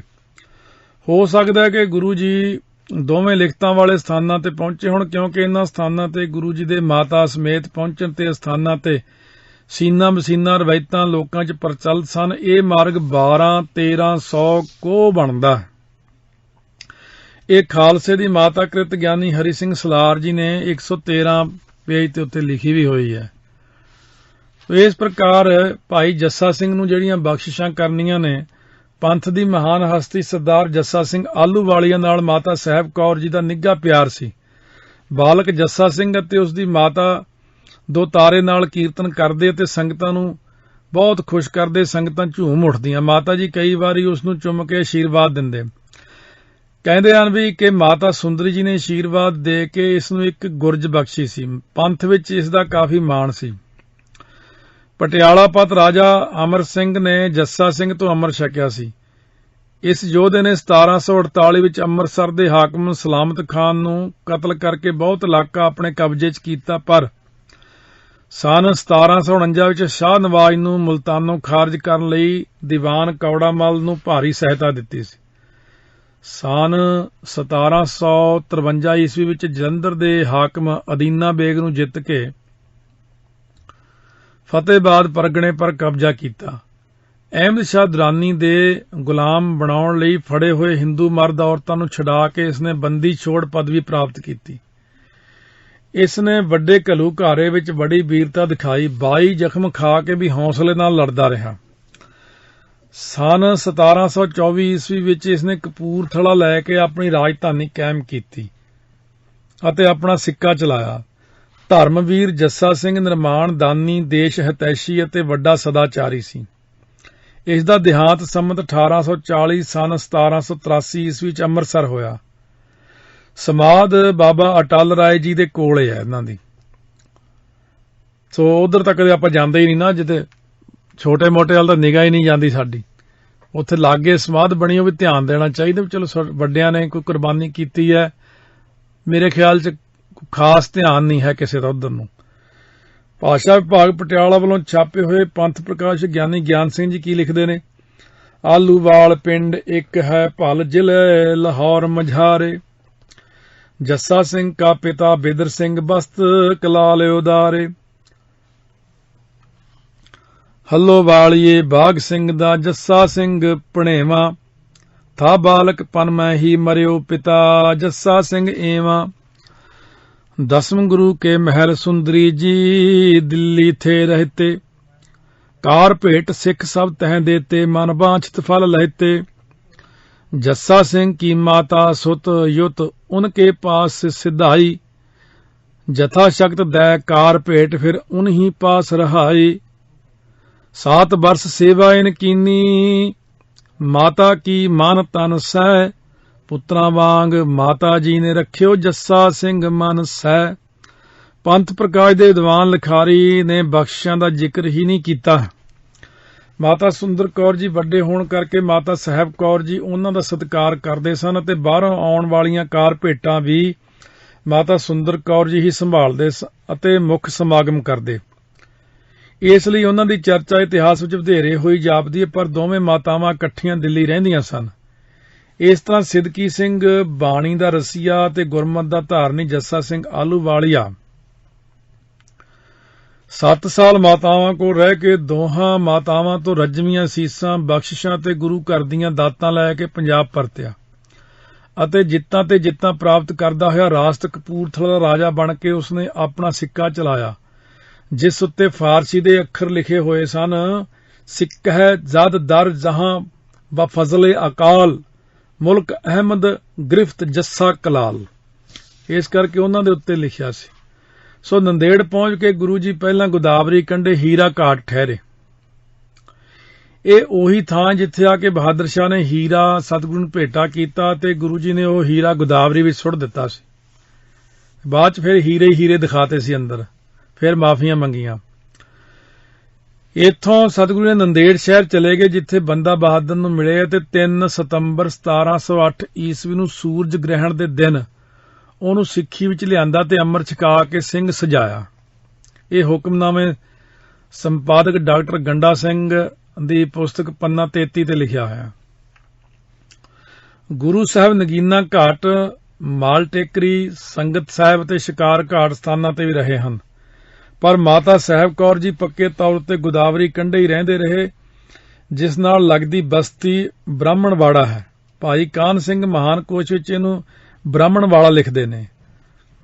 ਮਾਤਾ ਸਾਹਿਬ ਕੌਰ ਦੇ ਗੁਰਦੁਆਰੇ ਵਿੱਚ ਯਾਤਰੂਆਂ ਦੀ ਜਾਣਕਾਰੀ ਲਈ ਰੱਖੇ ਗਏ ਪਟੇ ਵਿੱਚ ਲਿਖਿਆ ਕਿ ਮਾਤਾ ਜੀ ਇਸ ਸਥਾਨ ਉੱਤੇ 17 ਹਾੜ 1764 ਬਿਕਰਮੀ ਤੋਂ 1765 ਤੱਕ ਮਾਤਾ ਜੀ ਇੱਥੇ ਰਹੇ। 9 ਮਹੀਨੇ 9 ਦਿਨ ਬਿਰਾਜੇ ਨੇ। ਹਜੂਰ ਸਾਹਿਬ, ਉਹ ਹਜੂਰ ਸਾਹਿਬ ਮਾਤਾ ਜੀ ਦੇ ਸਥਾਨ ਤੋਂ ਪਰਲੇ ਪਾਸੇ ਜੇ ਜਾਈਏ ਥੋੜਾ ਅੱਗੇ ਨੂੰ ਹੋਰ, ਉੱਥੇ ਇਹ ਗੁਰੂ ਘਰ ਹੈ ਹੀਰਾ ਘਾਟ। ਇੱਥੇ 10ਵੇਂ ਪਾਤਸ਼ਾਹ ਨੇ ਦਸਮ ਦੀ ਸਾਰੀ ਕਥਾ ਭਾਈ ਮਨੀ ਸਿੰਘ ਨੂੰ ਲਾ ਕੇ ਲਿਖਵਾਇਆ। ਦਸਮ ਤੇ ਉੱਥੇ ਹੀ ਇਹ ਕਥਾ ਸਾਰੀ ਹੋਈ ਸੀ, ਇਹ ਮਹਾਂਪੁਰਖਾਂ ਨੇ ਦੱਸਿਆ ਸੀ। ਮਾਤਾ ਜੀ ਸਵਾ ਪਹਿਰ ਰਾਤ ਰਹਿੰਦੇ ਆ, ਸਵੇਰੇ ਉੱਠ ਕੇ ਇਸ਼ਨਾਨ ਆਦਿ ਸਰੀਰਕ ਕਿਰਿਆ ਕਰਕੇ ਬਾਣੀ ਦਾ ਨਿਤਨੇਮ ਕਰਦੇ ਤੇ ਸੰਗਤ ਵਿੱਚ ਜੁੜ ਕੇ ਕੀਰਤਨ ਸੁਣਦੇ ਅਤੇ ਕੀਰਤਨ ਦੀ ਸਮਾਪਤੀ ਸਮੇਂ ਸੰਗਤ ਨੂੰ ਗੁਰਮਤਿ ਉਪਦੇਸ਼ ਦਿੰਦੇ ਸੀ। ਦਸ਼ਮੇਸ਼ ਗੁਰੂ ਰੋਜ਼ਾਨਾ ਇੱਕ ਵਾਰ ਆ ਕੇ ਉਹਨਾਂ ਨੂੰ ਦਰਸ਼ਨ ਦਿੰਦੇ ਤੇ ਕਈ ਵਾਰੀ ਉੱਥੇ ਲੰਗਰ ਵੀ ਛਕ ਜਾਂਦੇ ਸੀ। ਇੱਥੇ ਇਰਦ ਗੁਰਦ ਤੋਂ ਸੰਗਤਾਂ ਬਹੁਤ ਆਉਂਦੀਆਂ, ਸਤਸੰਗ ਲੰਗਰ ਦਾ ਪ੍ਰਵਾਹ ਹਰ ਸਮੇਂ ਚੱਲਦਾ ਰਹਿੰਦਾ। ਇਸ ਇਤਿਹਾਸਕ ਸਥਾਨ ਉੱਤੇ ਬਣੇ ਗੁਰਦੁਆਰੇ ਦਾ ਪ੍ਰਬੰਧ ਅੱਜ ਕੱਲ੍ਹ ਬੁੱਢਾ ਦਲ ਕੋਲ ਨਿਹੰਗ ਸਿੰਘਾਂ ਕੋਲੇ ਆ ਤੇ ਗੁਰੂ ਦੇ ਵਾਰ ਕਰਕੇ 8 ਪਹਿਰ ਅਟੁੱਟ ਲੰਗਰ ਚੱਲਦਾ ਹੈ। ਇਸ ਸਥਾਨ ਨੂੰ ਬਾਅਦ ਵਿੱਚ ਆਬਾਦ ਕੀਤਾ ਬਾਬਾ ਮਿੱਤ ਸਿੰਘ ਜੀ ਬੁੱਢਾ ਦਲ ਦੇ ਮੁਖੀ ਹੋਏ ਨੇ। ਉਹਨਾਂ ਦਾ ਜੀਵਨ ਪੜ੍ਹੀਏ ਤਾਂ ਬੜਾ ਹੀ ਅਲੌਕਿਕ ਕਿਸਮ ਦਾ ਜੀਵਨ ਆ, ਉਹ ਵੀ ਪੜ੍ਹਨਾ ਚਾਹੀਦਾ। ਬੁੱਢਾ ਦਲ ਦੇ ਲਿਖਾਰੀ ਸੱਚਖੰਡ ਵਾਸੀ ਭਾਈ ਕਿਰਪਾਲ ਸਿੰਘ ਜੀ, ਜਿਨ੍ਹਾਂ ਦੀ ਦਾਸ ਨਾਲ ਬੜੀ ਮਿੱਤਰਤਾ ਸੀ, ਉਹ ਇਹ ਬਹੁਤ ਕੁਝ ਦੱਸਦੇ ਹੁੰਦੇ ਸੀ ਬਾਬਾ ਜੀ ਬਾਰੇ। ਆਪ ਵੀ ਉਹ ਬਾਬਾ ਮਿੱਤ ਸਿੰਘ ਜੀ ਦੇ ਨਾਲ ਰਹੇ ਨੇ ਬਹੁਤ ਚਿਰ ਹਜੂਰ ਸਾਹਿਬ, ਤੇ ਬਹੁਤ ਰਸਦਾਇਕ ਬਚਨ ਸੁਣਾਇਆ ਕਰਦੇ ਸੀ। ਬੰਦਾ ਸਿੰਘ ਬਹਾਦਰ ਪੰਜਾਬ ਵੱਲ ਰਵਾਨਾ ਹੋਣ ਤੋਂ ਪਹਿਲਾਂ ਇੱਥੇ ਆ ਕੇ ਮਾਤਾ ਜੀ ਨੂੰ ਮਿਲਿਆ ਅਤੇ ਚਰਨ ਛੋਹ ਪ੍ਰਾਪਤ ਕੀਤੀ, ਉਹਨਾਂ ਤੋਂ ਅਸ਼ੀਰਵਾਦ ਲੈ ਕੇ ਚੱਲਿਆ। ਮਾਤਾ ਜੀ ਨੇ ਬੰਦੇ ਨੂੰ ਕਿਹਾ ਕਿ ਜੋ ਕੰਮ ਤੁਹਾਨੂੰ ਸਤਿਗੁਰਾਂ ਨੇ ਸੌਂਪਿਆ ਉਸ ਨੂੰ ਹਿੰਮਤ ਤੇ ਉਤਸ਼ਾਹ ਨਾਲ ਕਰਨਾ ਹੈ, ਗੁਰੂ ਅੰਗ ਸੰਗ ਹੋਵੇਗਾ। ਇੰਨੇ ਬਚਨ ਮਾਤਾ ਜੀ ਨੇ ਬੰਦਾ ਸਿੰਘ ਬਹਾਦਰ ਨੂੰ ਕਹੇ ਸਨ। ਮਾਤਾ ਜੀ ਨੇ ਸਿਰੋਂ ਪਾਉ ਵੀ ਬਖਸ਼ਿਸ਼ ਕੀਤਾ ਸੀ ਬੰਦਾ ਸਿੰਘ ਬਹਾਦਰ ਨੂੰ। ਮਾਤਾ ਜੀ ਇੱਥੇ ਗੁਰੂ ਜੀ ਦੀ ਨੇੜਤਾ ਵਿੱਚ ਸੁੱਖ ਦਾ ਸਮਾਂ ਗੁਜ਼ਾਰ ਹੀ ਰਹੇ ਸਨ ਕਿ ਅੰਤਮ ਵਿਛੋੜੇ ਦੀ ਘੜੀ ਆ ਗਈ। ਗੁਰੂ ਸਾਹਿਬ ਨੇ ਆਪਣਾ ਪ੍ਰਲੋਕ ਗਮਨ ਦਾ ਨੇੜੇ ਆਉਣ ਉੱਤੇ ਮਾਤਾ ਜੀ ਨੂੰ ਦਿੱਲੀ ਪਹੁੰਚਾਉਣ ਦਾ ਸੰਕਲਪ ਕੀਤਾ। ਗੁਰਪ੍ਰਤਾਪ ਸੂਰਜ ਗ੍ਰੰਥ ਦੇ ਵਿੱਚ ਬਚਨ ਆਇਆ, ਗਮਨ ਕਰਨ ਬੈਕੁੰਠ ਕੋ ਲਖਿਓ ਸਮਾ ਨੇਰਾਏ, ਸਾਹਿਬ ਕੌਰ ਨਿਕਟ ਰਹੈ ਇਹ ਭਾਣਾ ਸਹਿ ਨਾ ਸਕਾਏ। ਗੁਰੂ ਜੀ ਮਾਤਾ ਸਾਹਿਬ ਕੌਰ ਕੋਲ ਜੀ ਗਏ ਤੇ ਉਹਨਾਂ ਨੇ ਨਿਤ ਵਾਂਗ ਦਰਸ਼ਨ ਦੇ ਉਹਨਾਂ ਹੱਥੀਂ ਲੰਗਰ ਛਕਿਆ ਤੇ ਪਲੰਘ ਤੇ ਬੈਠ ਕੇ ਸਹਿਜੇ ਫਰਮਾਇਆ, ਸਾਡੇ ਪ੍ਰਲੋਕ ਗਮਨ ਦਾ ਸਮਾਂ ਨੇੜੇ ਆ ਰਿਹਾ ਹੈ। ਸਾਡਾ ਵਿਚਾਰ ਹੈ ਕਿ ਤੁਸੀਂ ਇਸ ਸਮੇਂ ਤੋਂ ਪਹਿਲਾਂ ਹੀ ਆਪਣੇ ਵੱਡੇ ਭੈਣ ਜੀ ਕੋਲ ਸੋ ਉਸ ਵਕਤ ਦਿੱਲੀ 'ਚ ਰਹਿ ਰਹੀ ਮਾਤਾ ਸੁੰਦਰ ਕੌਰ ਜੀ, ਉਹਨਾਂ ਵੱਲ ਇਸ਼ਾਰਾ ਕਰਕੇ ਦਿੱਲੀ ਚਲੇ ਜਾਓ। ਸਾਡੇ ਪ੍ਰਲੋਕ ਗਮਨ ਬਾਅਦ ਤੁਹਾਡਾ ਪੰਜਾਬ ਤੋਂ ਦੂਰ ਇੱਥੇ ਰਹਿਣਾ ਠੀਕ ਨਹੀਂ ਹੋਵੇਗਾ। ਇਹ ਸੁਣ ਕੇ ਮਾਤਾ ਸਾਹਿਬ ਕੌਰ ਜੀ ਨੇ ਬੇਬਲਤਾ ਵਿਖਾਈ ਤੇ ਬੇਨਤੀ ਕੀਤੀ, ਮੈਨੂੰ ਆਪਣੇ ਚਰਨਾਂ ਤੋਂ ਦੂਰ ਨਾ ਕਰੋ, ਤੁਹਾਤੋਂ ਵਿਛੜ ਕੇ ਜਿਉਣ ਦਾ ਕੋਈ ਅਰਥ ਨਹੀਂ। ਜਿਸ ਪਿਆਰੇ ਸਿਓ ਨੇਹੋ ਤੇ ਸਾਗੈ ਮਰ ਚੱਲੀਐ, ਤ੍ਰਿਗ ਜੀਵਨ ਸੰਸਾਰ ਤਾਕੈ ਪਾਛੈ ਜੀਵਨਾ। ਮਾਤਾ ਨੇ ਕਿਹਾ, ਮੈਨੂੰ ਆਪਣੇ ਚਰਨਾਂ ਨਾਲ ਹੀ ਬੈਕੁੰਠ ਲੈ ਜਾਓ ਜੀ, ਮਹਾਰਾਜ ਮੈਨੂੰ ਕਿਰਪਾ ਕਰੋ, ਮੈਂ ਮਗਰੋਂ ਨਹੀਂ ਰਹਿ ਸਕਦੀ। ਸੁਣ ਸਾਹਿਬ ਕੌਰ ਕਰ ਜੋਰੇ, ਕਰ ਮਤਲਬ ਹੱਥ ਜੋੜ ਕੇ ਮਾਤਾ ਜੀ ਨੇ ਬੇਨਤੀ ਕੀਤੀ। ਦੀਨ ਮਨ ਹੋਏ ਚਰਨ ਨਿਹੋਰੇ, ਬੜੇ ਢੱਠੇ ਜੇ ਮਨ ਨਾਲ ਫਿਰ ਚਰਨਾਂ ਵੱਲ ਤੱਕਿਆ। ਤੁਮ ਬਿਨਾ ਮੋਹਿ ਅਲੰਬ ਨਾ ਕੋਈ, ਤੁਹਾਡੇ ਤੋਂ ਬਿਨਾ ਕੋਈ ਆਸਰਾ ਨਹੀਂ ਮਹਾਰਾਜ ਜੀ। ਦੇਖ ਅਚੋਂ ਜਲ ਭੋਜਨ ਦੋਈ, ਮੈਂ ਤਾਂ ਜਲ ਵੀ ਛਕਦੀਆਂ ਜਾਂ ਪ੍ਰਸ਼ਾਦਾ ਵੀ ਪਹਿਲਾਂ ਦਰਸ਼ਨ ਤੁਹਾਡੇ ਕਰਕੇ ਫੇਰ ਛਕਣਾ। ਵਿਛਰਨ ਤੇ ਦਰਸ਼ਨ ਕਿਮ ਹੋਏ, ਸਹੋਂ ਕਸ਼ਟ ਪ੍ਰਾਨਨ ਕੋ ਖੋਏ। ਕੌਣ ਗਤੀ ਪ੍ਰਭ ਹੋਏ ਹਮਾਰੀ, ਹੋਏ ਲਾਚਾਰ ਬਨ ਹੋਂ ਵਿਚਾਰੀ। ਆਗਿਆ ਮੇਟੀ ਜਾਏ ਨ ਕੋਈ, ਸੁਨ ਬੈਕੁੰਠ ਕੋ ਚਲਿਓ ਹੋਏ। ਸੰਗ ਸਤੀ ਕੇ ਹੋਵਨ ਮੇਰੋ, ਨਹਿ ਚਹਿਤ ਨਿਕੀ ਬਿਦ ਹੇਰੋ। ਮਹਾਰਾਜ ਮੈਂ ਤਾਂ ਨਾਲ ਹੀ ਚੱਲਣਾ ਆਪ ਜੀ ਦੇ। ਜਾਂ ਤੇ ਚਿੰਤ ਸੰਗ ਕੀ ਆਗਨ, ਚਿੰਤਾ ਦੀ ਅੱਗ ਦੇ ਵਿੱਚ ਇਸ ਕਰਕੇ। ਕੇਤਕ ਦਿਨ ਮਾਂ ਰਹੋ ਨਿਭਾਗਨ, ਮੈਂ ਨਿਭਾਗੀ ਫਿਰ ਕਿੰਨੇ ਕੁ ਦਿਨ ਬਚ ਸਕਾਂਗੇ ਆਜ ਤੋਂ ਬਿਨਾਂ। ਤਨ ਸੁਕਾਏ ਪਿੰਜਰ ਕਰ ਦੇਹੂੰ, ਮਰੋਂ ਅੰਤ ਕੋ ਬਹੁ ਦੁੱਖ ਸੇਉ। ਮੈਂ ਤਾਂ ਪਿੰਜਰ ਸੁਕਾ ਲੈਣਾ ਮਹਾਰਾਜ, ਬਿਲਕੁਲ ਛਕਣਾ ਹੀ ਨਹੀਂ ਕੁਛ। ਕਿਉਂਕਿ ਇਹ ਬਹੁਤ ਜਿਵੇਂ ਇੱਕ ਭਗਤਾਂ ਦਾ ਪ੍ਰੇਮ ਹੁੰਦਾ, ਗੁਰਸਿੱਖਾਂ ਦਾ ਗੁਰਾਂ ਨਾਲ ਪਿਆਰ ਹੈ, ਇਹ ਤੇ ਦਸ਼ਾ ਹੀ ਐਸੀ ਹੈ। ਬਹੁਤ ਚਰਨਾਂ ਨਾਲ ਪਿਆਰ, ਗੁਰਸਿੱਖ ਦਾ ਪਿਆਰ। ਇੱਕ ਜਦੋਂ ਹਜੂਰ ਸਾਹਿਬ ਜਾਂਦੇ ਉੱਥੇ ਐਸਾ ਇਤਿਹਾਸ ਸੁਣਾਇਆ ਜਾਂਦਾ ਹੈ ਕਿ ਜਦੋਂ ਦਾੜਮ ਵੀਰ ਦੈਂਤ ਨਾਲ ਪਰਮੇਸ਼ਰ ਜੀ ਦੀ ਜੰਗ ਹੋਈ ਸੀ ਨਾ, ਦੋਨਾਂ ਦਾ ਜਿਹੜਾ ਆਪਸ ਵਿੱਚ ਜਦੋਂ ਖੰਡਾ ਟਕਰਾਇਆ ਸੀ, ਖੰਡੇ ਦੀ ਲਾਟ ਵਿੱਚੋਂ ਦੁੱਲੋ ਦੇਈ ਪ੍ਰਗਟ ਹੋਏ ਸੀ। ਉਸ ਵਕਤ ਉਹਨੇ ਬਚਨ ਕੀਤਾ ਪ੍ਰਮਾਤਮਾ ਨੂੰ, ਮੈਂ ਆਪ ਜੀ ਨਾਲ ਹੀ ਸ਼ਾਦੀ ਕਰਨੀ ਹੈ। ਪ੍ਰਮਾਤਮਾ ਨੇ ਮੁਸਕਰਾ ਕੇ ਕਿਹਾ, ਮੇਰੇ ਨਾਲ ਸ਼ਾਦੀ ਕਰਨੀ ਆ, ਪਹਿਲਾਂ ਦਾੜਮਵੀਰ ਦੈਂਤ ਨੂੰ ਮਾਰ। ਫਿਰ ਦੁੱਲੋ ਦੇਈ ਦਾ ਦਾੜਮਵੀਰ ਦੈਂਤ ਨਾਲ ਬਹੁਤ ਜੰਗ ਚੱਲਿਆ, ਬਹੁਤ ਕਈ ਚਿਰੀ ਹਜ਼ਾਰਾਂ ਸਾਲ ਤੱਕ ਕਹਿੰਦੇ ਜੰਗ ਚੱਲਦਾ ਰਿਹਾ। ਦੋਨਾਂ ਵਿੱਚੋਂ ਕੋਈ ਨਾ ਖਤਮ ਹੋਇਆ। ਜਦੋਂ ਬਿਲਕੁਲ ਦੁੱਲੋ ਦੀ ਥੱਕ ਕੇ ਚੂਰ ਹੋ ਗਈ ਤਾਂ ਉਦੋਂ ਫਿਰ ਨਿਰੰਕਾਰ ਜੀ ਨੂੰ ਯਾਦ ਕੀਤਾ, ਹੇ ਪਰਮੇਸ਼ਰ ਹੁਣ ਤੁਸੀਂ ਰੱਖਿਆ ਕਰੋ। ਨਿਰੰਕਾਰ ਜੀ ਨੇ ਪ੍ਰਗਟ ਹੋ ਕੇ ਦਾੜਮਵੀਰ ਦੈਂਤ ਨੂੰ ਮਾਰ ਦਿੱਤਾ ਤੇ ਬਹੁਤ ਖੁਸ਼ ਹੋਏ, ਕਹਿੰਦੇ ਤੂੰ ਜੰਗ ਕੀਤਾ ਚੰਗਾ, ਜਦੋਂ ਕਲਯੁਗ ਦੇ ਵਿੱਚ 10ਵਾਂ ਰੂਪ ਧਾਰਾਂਗੇ ਨਾ, ਉਦੋਂ ਤੁਸੀਂ ਸਾਡੇ ਮਹਿਲ ਬਣੋਗੇ। ਉਦੋਂ ਮਾਤਾ ਸਾਹਿਬ ਕੌਰ ਦੇ ਬੜੇ ਪੁਰਾਣੇ ਵਰ ਹੋਏ ਵੇ ਸੀ। ਸਤਿਗੁਰੂ ਸਾਹਿਬ ਕੌਰ ਸਤਿਗੁਰੂ ਮਾਤਾ ਸਾਹਿਬ ਕੌਰ ਜੀ ਦੀ ਬੇਬਲਤਾ ਤੱਕ ਕੇ ਬੜੇ ਗੰਭੀਰ ਹੋਏ ਤੇ ਉਹਨਾਂ ਨੇ ਆਉਣ ਜਾਣ ਦਾ ਰਹੱਸ ਵੀ ਸਮਝਾਇਆ ਤੇ ਸਤੀ ਹੋਣ ਦੀ ਜਿਹੜੀ ਸੀ ਇਹ ਪ੍ਰਾਚੀਨ ਰਸਮ, ਇਹ ਵੀ ਗਲਤ ਹੈ, ਗੁਰਮਤਿ ਦੇ ਉਲਟ ਹੈ।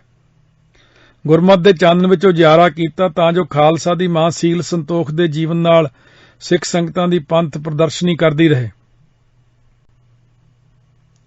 ਸੋ ਇਹ ਦੁਬਾਰਾ ਸੁਣ ਲਓ।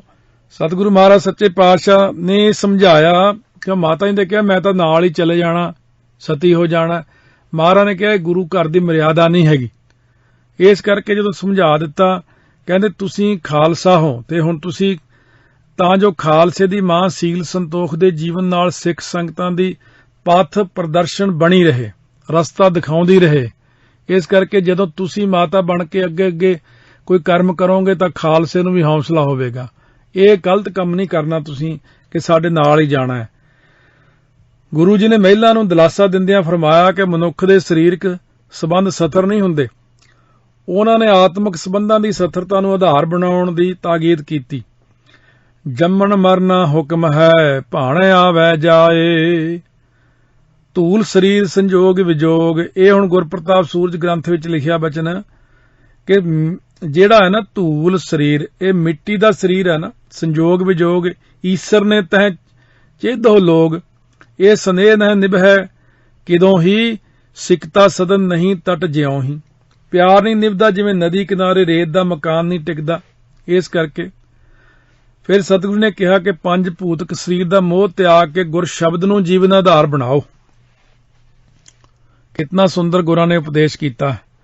ਅਤੇ ਪੰਥ ਖਾਲਸਾ ਜੋ ਤੁਹਾਡੀ ਝੋਲੀ ਪਾਇਆ ਉਸ ਪੁੱਤਰ ਦੀ ਪਾਲਣਾ ਕਰੋ ਤੇ ਉਹਦੇ ਕੋਲ ਰਹਿ ਕੇ ਸੁਖੀ ਜੀਵਨ ਬਤੀਤ ਕਰੋ। ਉਹ ਤੁਹਾਡੀ ਸੇਵਾ ਕਰੇਗਾ ਪੰਥ ਖਾਲਸਾ। ਜਦ ਮਾਤਾ ਜੀ ਨੇ ਗੁਰੂ ਦਰਸ਼ਨ ਲਈ ਤੀਬਰ ਇੱਛਾ ਦਾ ਪ੍ਰਗਟਾਵਾ ਕੀਤਾ ਤਾਂ ਗੁਰੂ ਜੀ ਨੇ 6ਵੇਂ ਗੁਰੂ ਧੰਨ ਗੁਰੂ ਹਰਗੋਬਿੰਦ ਸਾਹਿਬ ਮਹਾਰਾਜ ਦੇ 5 ਸ਼ਸਤਰ ਮੰਗਾਏ ਅਤੇ ਉਹ ਮਾਤਾ ਸਾਹਿਬ ਕੌਰ ਨੂੰ ਸੌਂਪ ਕੇ ਕਿਹਾ, ਇਹ ਸ਼ਸਤਰ ਲੈ ਜਾਓ, ਇਹਨਾਂ ਦੀ ਪੂਜਾ ਕਰਨੀ ਹੈ, ਇਹਨਾਂ ਦੇ ਦਰਸ਼ਨ ਮੇਰੇ ਦਰਸ਼ਨ ਹੋਣਗੇ। ਇਹ ਸੰਭਾਲ ਕੇ ਰੱਖਣਾ ਤੇ ਪੰਜ ਪ੍ਰਧਾਨੀ ਖਾਲਸੇ ਦੇ ਸੰਕਲਪ ਨੂੰ ਦ੍ਰਿੜ ਕਰਕੇ ਰੱਖਣਾ। ਦਰਸ਼ਨ ਕਰੋ ਹਮਾਰੋ ਜਦਾ, ਇਨਕੋ ਅਵਲੋਕਨ ਲਖ ਤਦਾ, ਕਰਹਿ ਪ੍ਰਾਂਤ ਕੋ ਜਬ ਇਸ਼ਨਾਨ। ਜਦੋਂ ਸਵੇਰੇ ਇਸ਼ਨਾਨ ਕਰੋਗੇ ਨਾ, ਦਰਸ਼ਨ ਕਰੋ ਧਿਆਨ ਮਮ ਠਾਨ, ਮੇਰਾ ਧਿਆਨ ਕਰਕੇ ਫਿਰ ਦਰਸ਼ਨ ਕਰਨਾ। ਇਵ ਨਿਭੈ ਗੋ ਨੇਮ ਤੁਹਾਰਾ, ਲੇਕਰ ਪਹੁੰਚੋ ਪੁਰੀ ਮਝਾਰਾ। ਦਿੱਲੀ ਲੈ ਜਾਓ ਇਹ ਸ਼ਸਤਰ 6ਵੇਂ ਪਾਤਸ਼ਾਹ ਵਾਲੇ, ਇਹਨਾਂ ਦਾ ਬਸ ਸਤਿਕਾਰ ਕਰਨਾ। ਦੇਖੋ ਸ਼ਸਤਰਾਂ ਦਾ ਸਤਿਕਾਰ ਕਰਨਾ ਮਹਾਰਾਜ ਨੇ ਬਹੁਤ ਸਿਖਾਇਆ, ਪਰ ਅੱਜ ਪੰਥ ਵਿੱਚ ਸ਼ਸਤਰਾਂ ਨੂੰ ਸਤਿਕਾਰਿਆ ਨਹੀਂ ਜਾਂਦਾ ਇੰਨਾ ਜਿੰਨਾ ਸਤਿਕਾਰ ਕਰਨਾ ਚਾਹੀਦਾ। ਇਹ ਤੇ ਆਦਿਕ ਕਹਿ ਬਹੁ ਸਮਝਾਈ, ਦੀਨੇ ਦਾਸ ਸੰਗ ਸਮੁਦਾਈ। ਜਦੋਂ 6ਵੇਂ ਪਾਤਸ਼ਾਹ ਨੇ ਵੀ ਭਾਈ ਰੂਪੇ ਉਹਨਾਂ ਨੂੰ ਆਪਣੀ ਸਿਰੀ ਸਾਹਿਬ ਸ਼ਸਤਰ ਬਸਤਰ ਬਖਸ਼ਿਸ਼ ਕੀਤੇ ਸੀ, ਢਾਲ ਭਾਈ ਰੂਪੇ ਉਹਨਾਂ ਨੇ ਸੀਸ ਉੱਤੇ ਰੱਖ ਲਏ। ਮਹਾਰਾਜ ਕਹਿੰਦੇ ਇਹ ਕੀ ਕਰਦੇ ਹੋ? ਕਹਿੰਦੇ ਮਹਾਰਾਜ ਤੁਹਾਡੇ ਸ਼ਸਤਰ ਬਸਤਰ ਪੂਜਣ ਯੋਗ ਨੇ, ਗਰੀਬ ਨਵਾਜ, ਅਸੀਂ ਥੋੜੀ ਪਹਿਨ ਸਕਦੇ ਹਾਂ, ਅਸੀਂ ਤਾਂ ਪੂਜਾ ਕਰਾਂਗੇ ਇਹਨਾਂ ਦੀ, ਇਹ ਸਤਿਗੁਰ ਰੂਪ ਜਾਣ ਕੇ ਸੇਵਾ ਕਰਾਂਗੇ। ਸੋ ਇਸੇ ਪ੍ਰਕਾਰ ਰਾਏ ਕੱਲੇ ਦੇ ਪਰਿਵਾਰ ਨੂੰ ਵੀ ਸ੍ਰੀ ਸਾਹਿਬ ਬਖਸ਼ੀ ਸੀ ਮਹਾਰਾਜ ਨੇ। ਜਿੱਥੇ ਜਿੱਥੇ ਵੀ ਸ੍ਰੀ ਸਾਹਿਬ ਦਿੱਤੀ, ਤੀਰ ਦਿੱਤੇ, ਕੰਗਾ ਦਿੱਤਾ, ਕੜਾ ਦਿੱਤਾ, ਇਹੀ ਕਿਹਾ ਕਿ ਇਹ ਭਾਈ ਅਦਬ ਸਤਿਕਾਰ ਨਾ ਰੱਖਿਓ, ਰੋਜ਼ ਧੂਫ ਦਿਖਾਇਓ, ਸੇਵਾ ਕਰਿਓ ਸ਼ਸਤਰਾਂ ਦੀ, ਫੁੱਲ ਮਾਲਾਵਾਂ ਚੜਾਇਓ, ਜੇ ਬੇਅਦਬੀ ਕਰੋਗੇ ਤਾਂ ਮਾਰੇ ਜਾਓਗੇ। ਇਸ ਕਰਕੇ ਇਸ ਗੱਲ ਨੂੰ ਹਲੇ ਆਮ ਨਹੀਂ ਸੰਗਤਾਂ ਸਮਝ ਸਕੀਆਂ, ਜਾਂ ਅੱਜ ਕੱਲ ਦੇ ਜਿਹੜੇ ਲੋਕ ਨੇ ਉਹ ਨਹੀਂ ਸਮਝ ਸਕੇ ਕਿ ਕਿੱਡੀ ਵੱਡੀ ਬਖਸ਼ਿਸ਼ ਹੁੰਦੀ ਹੈ। ਇਹ ਤਾਂ ਜਿਹੜੇ ਰੂਹਾਨੀਅਤ ਵਾਲੇ ਬੰਦੇ ਆ ਉਹਨਾਂ ਨੂੰ ਹੀ ਪਤਾ ਕਿ ਸ਼ਸਤਰ ਕੀ ਚੀਜ਼ ਹੈ। ਸਤਿਗੁਰੂ ਜੀ ਨੇ ਮਾਤਾ ਨੂੰ ਆਪਣੀ ਮੋਹਰ ਬਖਸ਼ ਕੇ ਅਧਿਕਾਰ ਦਿੱਤਾ ਕਿ ਉਹ ਪੰਥ ਪ੍ਰਤੀ ਇਸ ਮੋਹਰ ਦੁਆਰਾ ਲੋੜ ਅਨੁਸਾਰ ਪੁੱਤਰਾਂ ਨਾਲ ਵਿਹਾਰ ਕਰ ਸਕਣਗੇ। ਇਸ ਤਰ੍ਹਾਂ ਸਤਿਗੁਰੂ ਉਪਦੇਸ਼ ਨੂੰ, ਮਹਾਰਾਜ ਦੇ ਉਪਦੇਸ਼ ਨੂੰ ਦਿਲ ਦਿਮਾਗ ਉੱਤੇ ਵਰਤ ਕੇ ਮਾਤਾ ਜੀ ਗੁਰੂ ਚਰਨਾਂ ਦੀ ਛੋਹ ਨਾਲ ਸਰਸਾਰ ਹੋ ਕੇ ਆਗਿਆ ਅਨੁਸਾਰ ਦਿੱਲੀ ਪਰਤ ਆਏ। ਦੀਨ ਮਨ ਬੰਦੇ ਜੁਗ ਹਾਥ, ਅੰਸੂ ਵਿਮੋਚਿਤ ਪਗ ਧਰਮਾਥ। ਫਿਰ ਦੀਨ ਮਨਾ ਹੋ ਗਏ, ਬਹੁਤ ਦੁਖੀ ਮਨ ਨਾਲ ਹੋ ਕੇ, ਅੰਸੂ ਵਿਮੋਚਿਤ, ਰੋਂਦੇ ਹੋਏ, ਅੱਖਾਂ 'ਚੋਂ ਅੱਥਰੂ ਡਿੱਗਦੇ ਹੋਏ ਚਰਨਾਂ ਦੇ ਉੱਤੇ ਮੱਥਾ ਟੇਕਿਆ ਮਾਤਾ ਜੀ ਨੇ। ਕਰਿਓ ਗਮਨ ਕੋ ਬੇਬਸ ਹੋਈ, ਹੇਰਤ ਹਰ ਪਦ ਕੋ ਬਹੁ ਰੋਈ। ਮਾਤਾ ਜੀ ਦੇ ਅੱਖਾਂ 'ਚੋਂ ਅੱਥਰੂ ਰੁਕਦੇ ਨਹੀਂ ਸੀ, ਮੱਥਾ ਟੇਕ ਕੇ ਆਗਿਆ ਮੰਨ ਕੇ ਚੱਲ ਪਏ। ਇਹੋ ਵਿਛੋੜਾ ਸਹਿਆ ਨਾ ਜਾਏ, ਇਹ ਵਿਛੋੜਾ ਸਹਿਣਾ ਬਹੁਤ ਔਖਾ। ਧੰਨ ਨੇ ਉਹ ਸੰਗਤਾਂ ਜਦੋਂ 10ਵੇਂ ਪਾਤਸ਼ਾਹ ਸੱਚਖੰਡ ਗਏ ਨੇ, ਧੰਨ ਨੇ ਉਹ ਸਿੰਘ ਜਿਨ੍ਹਾਂ ਨੇ ਉਹ ਵਿਛੋੜਾ ਸਹਾਰਿਆ। ਗੁਰੂ ਸਾਹਿਬ ਨੇ ਬਾਬਾ ਬੁੱਢਾ ਜੀ ਦੀ 5ਵੀਂ ਪੀੜ੍ਹੀ ਦੇ ਬਾਬਾ ਗੁਰਦਿੱਤਾ ਜੀ ਦੇ ਸਪੁੱਤਰ ਭਾਈ ਰਾਮ ਕੁਐਰ ਗੁਰਬਖਸ਼ ਸਿੰਘ ਨੂੰ ਵੀ 5 ਸ਼ਸਤਰ ਦੇ ਕੇ ਸਨਮਾਨਿਤ ਕਰਕੇ ਮਾਤਾ ਸਾਹਿਬ ਕੌਰ ਨਾਲ ਦਿੱਲੀ ਵਾਪਸ ਭੇਜ ਦਿੱਤਾ। ਭਾਈ ਰਾਮ ਕੁਐਰ ਆਪਣੀ ਮਾਤਾ ਸਭਰਾਈ ਸਮੇਤ ਦਿੱਲੀ ਨੂੰ ਵਾਪਸ ਪਰਤੇ। ਚੱਲਣ ਸਮੇਂ ਮਾਤਾ ਜੀ ਅਤੇ ਸੰਗਤ ਨੇ 10ਵੇਂ ਗੁਰੂ ਜੀ ਦੇ ਆਖਰੀ ਦਰਸ਼ਨ ਕਰਕੇ ਅਰਦਾਸਾ ਸੋਧਿਆ ਅਤੇ ਰਾਹ ਦੇ ਸਾਰੇ ਪ੍ਰਬੰਧ ਕਰਕੇ ਸੇਜਲ ਨੇਤਰਾਂ ਨਾਲ ਗੁਰਾਂ ਤੋਂ ਅੰਤਮ ਵਿਦਾਇਗੀ ਲਈ ਅਤੇ ਮਨ ਤੇ ਹਿਰਦੇ ਨੂੰ ਸਦਾ ਲਈ ਚਰਨਾਂ ਨਾਲ ਜੋੜ ਲਿਆ। ਉਸ ਸਮੇਂ ਸਤਿਗੁਰਾਂ ਨੇ ਮਹਾਰਾਜ ਦੇ ਹੁਕਮ ਨਾਲ 2 ਪਾਲਕੀਆਂ ਮੰਗਵਾਈਆਂ ਗਈਆਂ। ਇੱਕ ਵਿੱਚ ਗੁਰਾਂ ਦੇ ਬਖਸ਼ੇ ਸ਼ਸਤਰ ਰੱਖੇ ਗਏ ਅਤੇ ਦੂਜੀ ਪਾਲਕੀ 'ਚ ਮਾਤਾ ਸਾਹਿਬ ਕੌਰ ਜੀ ਨੂੰ ਬਿਠਾ ਕੇ ਕਹਾਰ ਲੈ ਤੁਰੇ। ਇਹ ਧਿਆਨ ਰੱਖੋ ਕਿ ਜਿਹੜੇ ਸ਼ਸਤਰ ਹੁੰਦੇ ਨੇ ਗੁਰੂ ਸਾਹਿਬ ਨੇ ਬਖਸ਼ੇ ਹੋਏ, ਉਹ ਗੁਰੂ ਦਾ ਰੂਪ ਹੀ ਹੁੰਦੇ ਨੇ। ਕਿਉਂ ਮੈਨੂੰ ਇਹਨਾਂ ਚੀਜ਼ਾਂ ਦਾ ਤਾਂ ਪਤਾ ਲੱਗ ਜਾਂਦਾ, ਜਦ ਇੱਕ ਵਾਰੀ ਹਜੂਰ ਸਾਹਿਬ, ਉੱਥੇ ਇੱਕ ਪਿੰਡ ਹੈ ਹਜੂਰ ਸਾਹਿਬ ਦੇ ਇਲਾਕੇ 'ਚ ਹੀ ਪੈਂਦਾ, ਨਾਂ ਮੈਨੂੰ ਭੁੱਲ ਗਿਆ, ਟਕਸਾਲ ਦਾ ਸਿੰਘ ਹਜੂਰ ਸਾਹਿਬ ਦੇ ਇਲਾਕੇ ਦਾ ਹੀ ਸੀ। ਉਹ ਟਕਸਾਲ 'ਚ ਕੁਝ ਸਮਾਂ ਰਿਹਾ, ਉੱਥੇ ਗ੍ਰੰਥੀ ਸੀ। ਉਹ ਉਸ ਪਿੰਡ ਵਾਲਿਆਂ ਨੇ ਉਹਨੂੰ ਕਿਹਾ ਵੀ ਇੱਥੇ ਸਵੇਰੇ ਵਾਲਾ ਛੱਪੜ ਹੈ, ਇਹਦੇ ਦੁਆਲੇ ਦੁਆਲੇ ਨੀਲੇ ਨੀਲੇ ਚੋਲਿਆਂ ਵਾਲੇ ਬੜੇ ਸਿੰਘ ਫਿਰਦੇ ਨੇ, ਆ ਕੇ ਦੇਖੋ ਕੀ ਗੱਲ ਹੈ। ਜਦੋਂ ਉਹਨਾਂ ਨੇ ਉਸ ਸਥਾਨ ਤੇ ਪਟ ਪਟਾਈ ਕੀਤੀ, ਉੱਥੋਂ ਇੱਕ ਬਰਛਾ, ਇੱਕ ਗੜਬਾ ਮਹਾਰਾਜ ਦਾ ਨਿਕਲਿਆ। ਫਿਰ ਉਹਨਾਂ ਨੇ ਉੱਥੇ ਉਹ ਗੁਰੂ ਘਰ ਛੋਟਾ ਜਿਹਾ ਬਣਾਇਆ।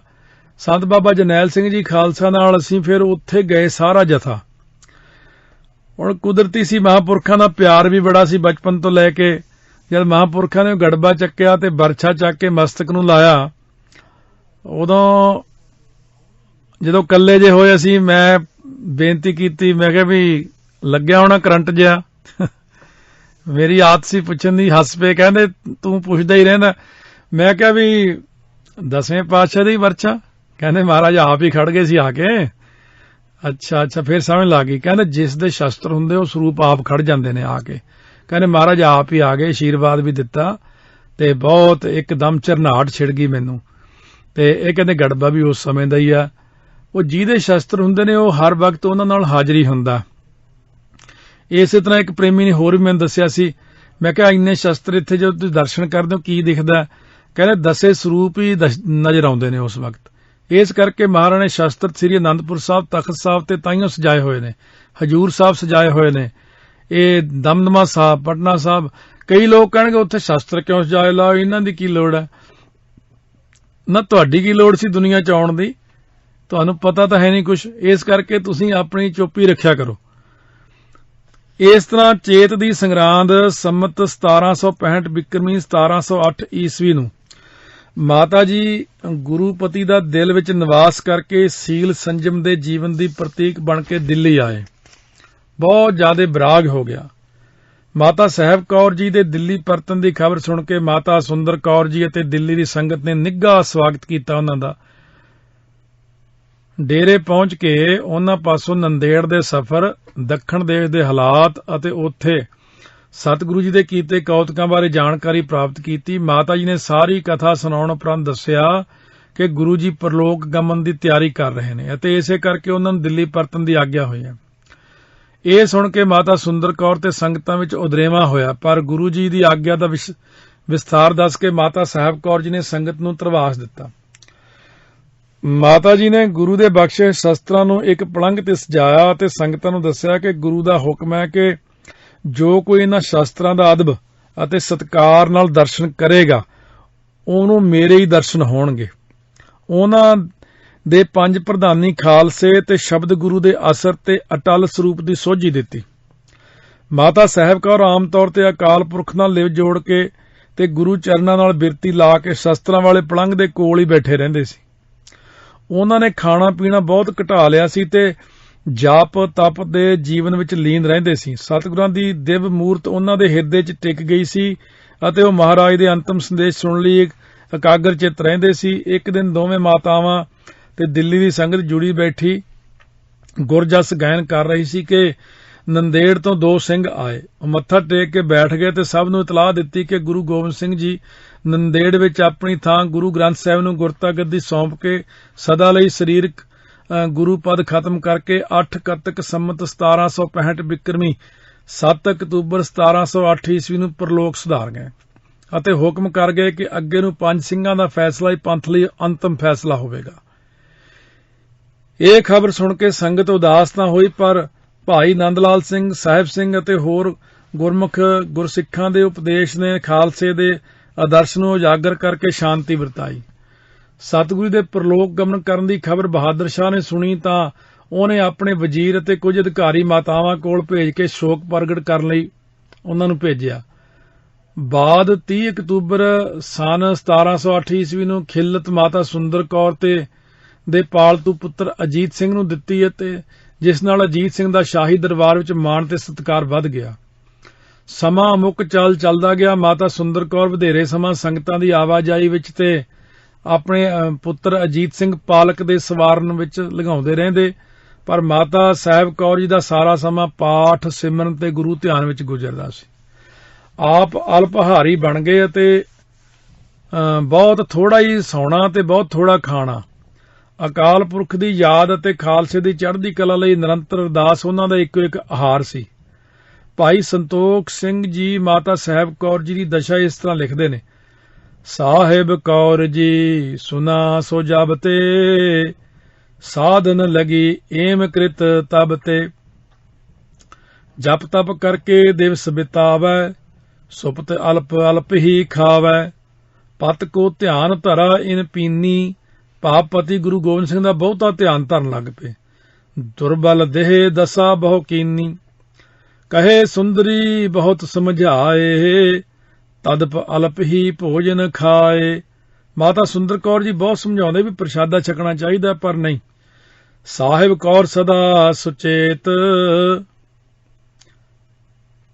ਸਾਹਿਬ ਕੌਰ ਸਦਾ ਸੰਚੰਤ, ਭਾਵ ਚਿੰਤਾ ਦੇ ਸਹਿਤ ਰਹਿੰਦੇ ਸੀ।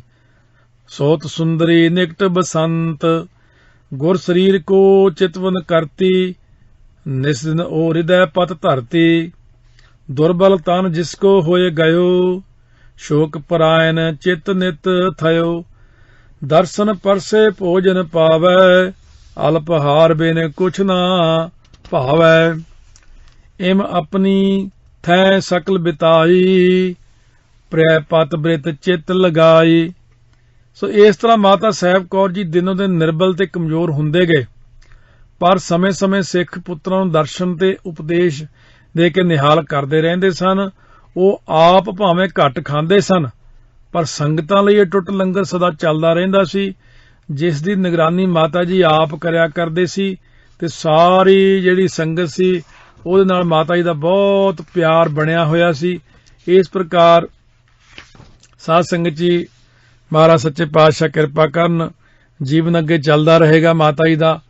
ਫੇਰ ਸਰਵਣ ਕਰਾਂਗੇ ਕੱਲ ਨੂੰ, ਪਰਸੋਂ ਨੂੰ, ਜਿੰਨੇ ਸਮੇਂ 'ਚ ਸੰਪੂਰਨ ਹੋ ਕੇ ਰਿਕਾਰਡਿੰਗ ਹੋਵੇ, CD ਬਣੇ, ਤਾਂ ਕਿ ਸੰਗਤਾਂ ਨੂੰ ਮਾਤਾ ਜੀ ਦੇ ਜੀਵਨ ਬਾਰੇ ਕੁਝ ਇਹ ਜਿੰਨਾ ਕੁ ਆਪਾਂ ਨੂੰ ਪਤਾ ਹੈ ਗਿਆਨ ਮਿਲੇ। ਹੋਰ ਵੀ ਬਹੁਤ ਸਾਰੀ ਖੋਜ ਦੀ ਲੋੜ ਹੈ। ਕਿਰਪਾ ਕਰਨ ਸਤਿਗੁਰੂ ਮਹਾਰਾਜ, ਭੁੱਲਾਂ ਚੁੱਕਾਂ ਦੀ ਮਾਫੀ ਬਖਸ਼ਣੀ। ਆਓ ਪਿਆਰ ਨਾਲ ਮਾਤਾ ਜੀ ਦੇ ਗੁਣ ਗਾਇਨ ਕਰੀਏ, ਪਿਤਾ ਜੀ ਨੂੰ ਯਾਦ ਕਰੀਏ। ਸਤਿਗੁਰੂ ਕਿਰਪਾ ਕਰਨ। ਵਾਹਿਗੁਰੂ ਵਾਹਿਗੁਰੂ ਵਾਹਿਗੁਰੂ ਵਾਹਿਗੁਰੂ ਵਾਹਿਗੁਰੂ ਵਾਹਿਗੁਰੂ ਵਾਹਿਗੁਰੂ ਵਾਹਿਗੁਰੂ ਵਾਹਿਗੁਰੂ ਵਾਹਿਗੁਰੂ ਵਾਹਿਗੁਰੂ ਵਾਹਿਗੁਰੂ ਵਾਹਿਗੁਰੂ ਵਾਹਿਗੁਰੂ।